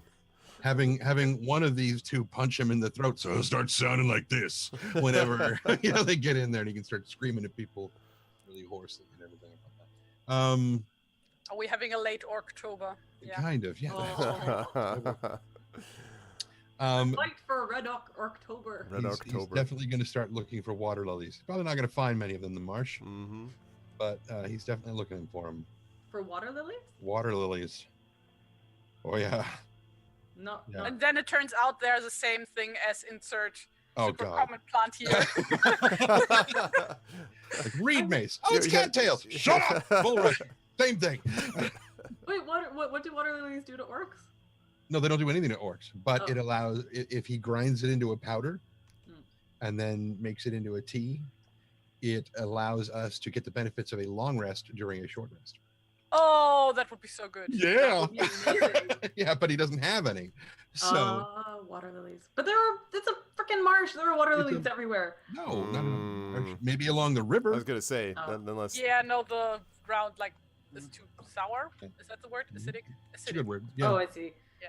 Uh, I'm just But- trying to think of the vocabulary. here I look because forward to everyone the says next week ground getting a sour. bunch of botany sites showing me that marshes could actually have water lilies in them. Like there's the There's rare one marsh saying water lily. lily. There's Marsh a painting by Vincent van Gogh called Marsh with Water Lilies. Yeah, but that's a fantasy realm. This is real life. lily. Marsh with water lilies. Van Gogh. I learned. Wait, Okay. what is the habitat of water lilies? The still nutrient-rich waters of swamps and marshes, canals and Yes. ditches can be good habitat for water lilies. Can be. Mm. Not are, can be. So I'm just saying. I think that there He's- should be some water he's lilies. on the lookout. He's watching for them. But let's see. Aside from that, yeah, I'm basically gonna go right back to continuing to drill through this Shadowrun novel to try to, or audiobook to try to get it finished in time for a holiday release. Huzzah! That'll be good. You Awesome. can do it. We believe in you. We Yeah, I'm up believe to in what chapter am I up to? I am editing chapter 33, which means I have less than 10 chapters to edit, so I will probably be finished with it in the next 2 days or so. Sweet. Good stuff, man. Always a pleasure to have Tren with us. Good stuff from all of the crew, and I'm going to close up shop here in a minute, but I will mention just to everybody, remember that in January, not only will Robar be back with us, but also we will be adding a new campaign to this channel, not run by me because I don't have any more time for it, but it will be an Emberwind game, which will be starring several players and people that you know, and it will be run by John Helfers, who of course plays with Tren in my D&D campaign, and John will be doing will be GMing it, and it will be happening on my channel, and I will not be responsible for organizing any of it, which is great, and I wash adding my hands of it. and by adding more content to my channel is one of the big things. So I'm very excited about that. And also don't forget, for those of you who may have missed this and normally come only to these sessions, that in January, also we are going to be running a Kickstarter. Alligator Rally will be publishing my linked set of D&D adventures called Forbidden Library, and those are going to be published in January. And other publishing, or I should say kickstarted in January, and other publishing news coming that I can't quite talk about, but it's coming soon, and I'm excited about it, so can't wait. But Twist that knife a little more. what? Just twist that knife a little more. It's like, I'm going to announce Nothing nothing. later, but not right now. But now I'm going to let these folks go because we need to do our quick Patreon little vote, and then I need to get on out of here. So I will say, as always, thank you to my lovely players. It is always a great pleasure to do this campaign. Super always exciting to hang out with you folks twice a month, and I will see all of you next week for more of this awesomeness. So Tren, Terry, and Mal, thank you so much. I will see you folks next week. Chat, love for them. Bye, everyone. Take care. Okay. So, that is going to do it for that. But we have one more thing to do before I got to get on out of here, and we got to do it quickly because I have stuffs that I got to do. So, wait, I'm not leaving. Don't ignore that. Never mind. Ignore what you see on your screen. There's nothing there that is a problem that you need to concern yourself with. We just have to make sure that we do this. There we go. Good. All right. So, we have got the Chat Chosen Game of the Month that we've got to vote for. And so for that, I'm going to pop up, not that one. For that, I am going to pop up this. We're going to do this, run this, good. And then we're going to do this like that. Okay. So we are going to, let's see. Now, as I mentioned before, I'm going to be nominating. I'm going to be asking us to nominate for the Chat Chosen Game of the Month. However, this is important. I do this every month, but this particular one is going to be played by my family. So that means I have 2 kids. I don't know how much my 2-year-old is going to be interested in it. We'll see. But definitely my almost 11-year-old will be. And of course, my wife will be as well. So we're going to be playing it together. So what I need from you is nominations for a family-friendly game of the month. So, now is your chance to get in nominations. Let's see what they are. Lego Pirates of the Caribbean. Okay.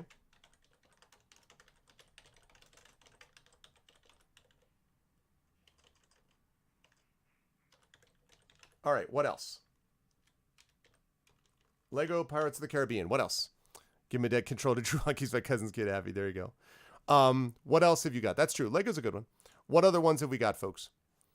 What other ones have we got for Mario Party? Mario Party on Switch. I thought family friendly as in these people get to like still like hang out with each other, but not hate each other. No, I'm just kidding. That's fine. I've actually never played a Mario Party. I've actually, that's not true. I have played once, but I've never played like much of a Mario Party, I should say. So, all right, Mario Party. I dig it. Which other ones? And I do have a Switch. So we got Lego Pirates of the Caribbean, Mario Party. What else? Family friendly games only. What else we got? What else have we got? No, I know what it is. I was just more the sort of reputation that has of like breaking apart friendships.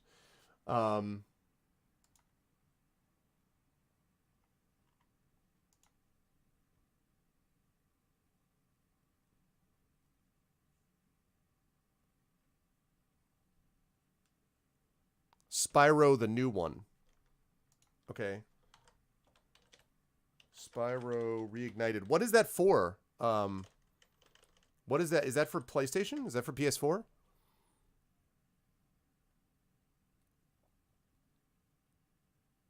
Bomberman? Okay, that's fine. I have a PS4, so that's fine. Bomberman, so I will take that, Aerodinel, if we don't have any other nominations coming, but otherwise I probably should let everyone get a chance to get in a nomination first, before I take 2 nominations from one person. Also, what is that for? Bomberman is for what? So nominations for the Patreon Fueled Chat Chosen Game of the Month, family friendly, please. So far, we've got Lego Pirates of the Caribbean, we've got Mario Party, and we've got Spyro Reignited. Reignited, and it feels so good. You know I've got a dragon, and it should making you feel. Hero of the Kingdom. Which one is that, JLC? I don't think I've heard of that one. Which one is Hero of the Kingdom?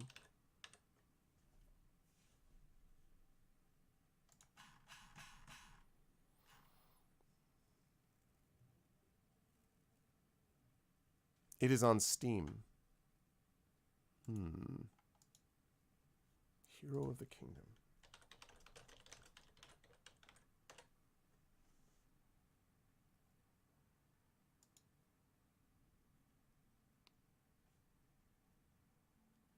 So is this like real-time strategy? Hidden object RPG and a point-and-click adventure. Huh. Okay, is it... This looks kind of interesting, actually. I've never heard of this before. Is it, and it's Adventure Hidden Pictures? That's cool. I have never heard of this before. Huh. And there's even a Hero of the Kingdom 3. Good grief. Hero of the Kingdom 3. Actually, Hero of the Kingdom 3 just came out this year.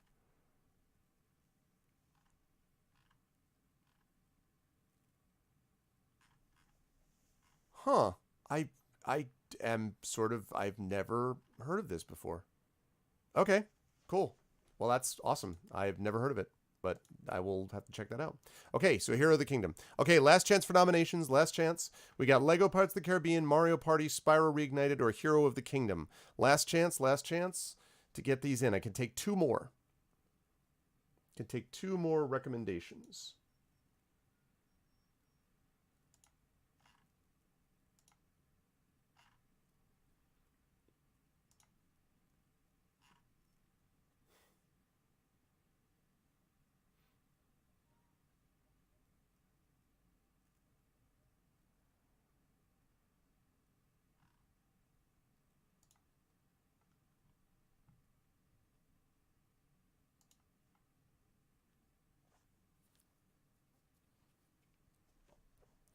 Okay, going once, going twice.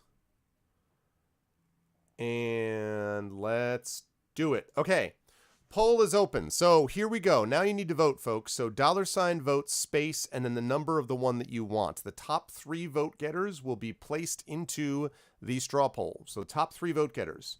So we'll go into the straw poll. So please cast your vote. Please cast your vote. $ vote space and then the number of the one that you would like. Please cast your vote, folks.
Oh, yeah. Sorry, Sunshine.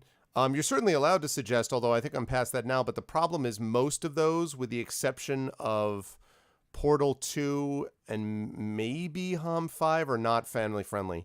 Borderlands 2 and Darkest Dungeon and Blood Bowl are definitely not family friendly, and pretty much FDL is probably not. HOM 5 is, I love Heroes of Might and Magic, but I don't really think that's something that would be a big thing for the kids, really. So the only one really would be Portal 2. Normally, those games are all games that you'd be welcome to suggest for this, but for family friendly stuff, probably not so much. Yeah, you can definitely suggest them next month. Borderlands 2 is psycho friendly, yeah. Okay, so Hero of the Kingdom, Spyro Reignited. I gotcha. Okay. Well, those do not. However, I would definitely be interested in checking those out. If you wanted to put them up for nomination for January, that's great. I mean, I would definitely be willing to look at that. So, all right, we've got Hero of the Kingdom, Spyro Reignited. Oh, we got a tie. Great. Lego, Mario Party, Spyro, and Hero of the Kingdom. All right. So I'm going to need a vote to be able to get in here. I'm going to need a vote. So Hero of the Kingdom is going to be there, but I need someone to break the tie on these other ones. So someone needs to vote, please, for one of the other and or change their vote so that we can get the top 2 or 3 up there. If you want to know how to change vote, by the way, it's $ change vote, all one word, space, and then the number that you're changing the vote to. But I need a vote to sort of break this tie between Lego, Mario Party, and Spyro. Ah, thank you. Okay, so we got Lego, we got Hero of the Kingdom, and we got Spyro Reignited. Okay, let's last call this. Last call.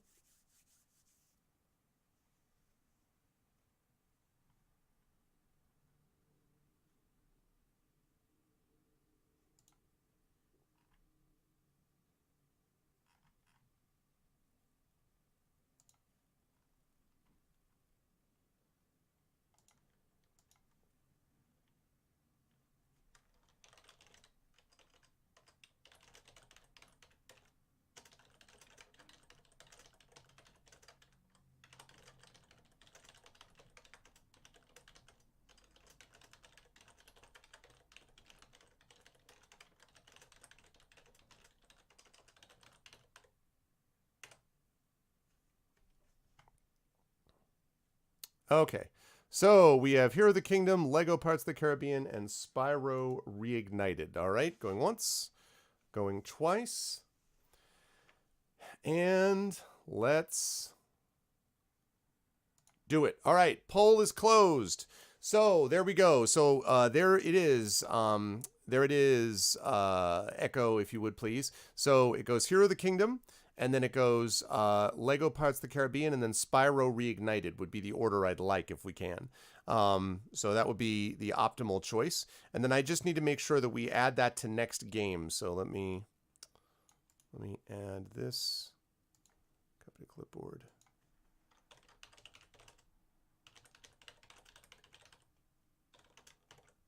All right. And I will address that next game thing, changing that up in a little bit. All right, here's the Kingdom, Legos of Pirates of the Caribbean, and Spyro Reignited. Lovely. You guys can vote right there. Go ahead and click on that vote right now. Don't I earn a VIP? Yes, you do. Absolutely you do, Echo. You 100% do. Yep. In fact, I will do that as soon. I will do that as soon as the stream. Actually, let's see.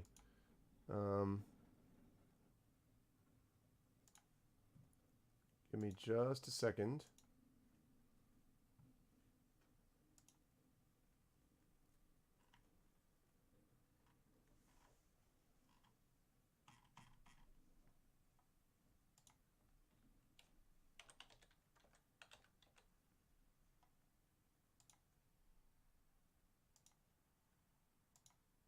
Okay.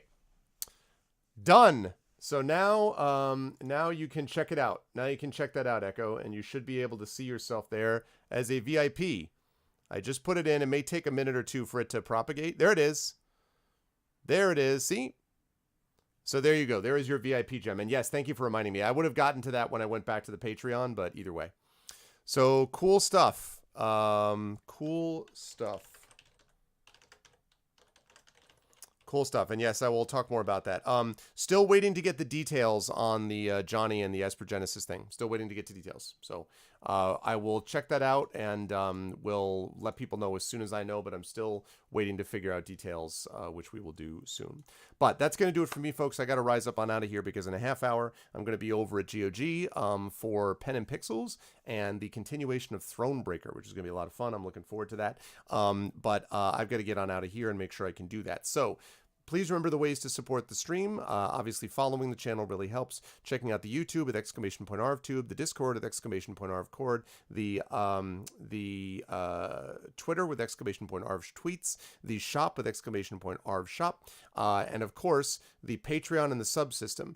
Both of which Echo was kind enough to contribute today in a big fashion. So, Echo, I really hope you were okay to do that, but thank you so much for doing it. I really do appreciate it. Thank you for both the Patreon support and the sub support. Very kind of you. I really appreciate it. And yes, Echo Alpha is an official Tier 3 top sub and all that kind of stuff. So you can follow in his footsteps if you wish and join up with him by supporting the Patreon, !ArvTreon, currently sitting over $400 now, which is really awesome. And then, of course, our subs, we are currently sitting at 43 subs, which is really great. And we have a Tier 3 sub that was added as well. So yeah, sub upgrade. No, I know. I'm fully aware. So thank you very, very much, Echo. I appreciate it. And for all those who are able to support with either subbing or being Patreon supporters, thank you so much. No raid today because I hope you guys are going to be going over with me to GOG at the top of the hour. But I want to thank, of course, Terry, who is here doing an awesome job as my mod. Thank you. Thank you to my wonderful subscribers. Thank you to Aridinel, Brahms, Echo Alpha, and Nonstop. Much love to all of you. Thank you. Thank you. Thank you so much to the Patreon supporters as well, including Echo and others. So thank you so much for that. Thank you to Al Madden, to Amal again. Thank you so much, Amal. Wonderful job today. Thank you to Bananaman. Thank you to Commander Root, to EA, ECAG, Electrical Longboard, Electrical Skateboard, Finney, Funky, Jagtris, JLC, Mr. Mano, Polizei, Positivity Bot for always keeping me positive. Thank you to Skinny Seahorse, Slow Cool, to Stay Hydrated Bot for always keeping me hydrated. Thank you to Sunshine Juju, to Tade, you Christensen, to V&K, and thank you to Virgo Praz. Thanks everybody, much love.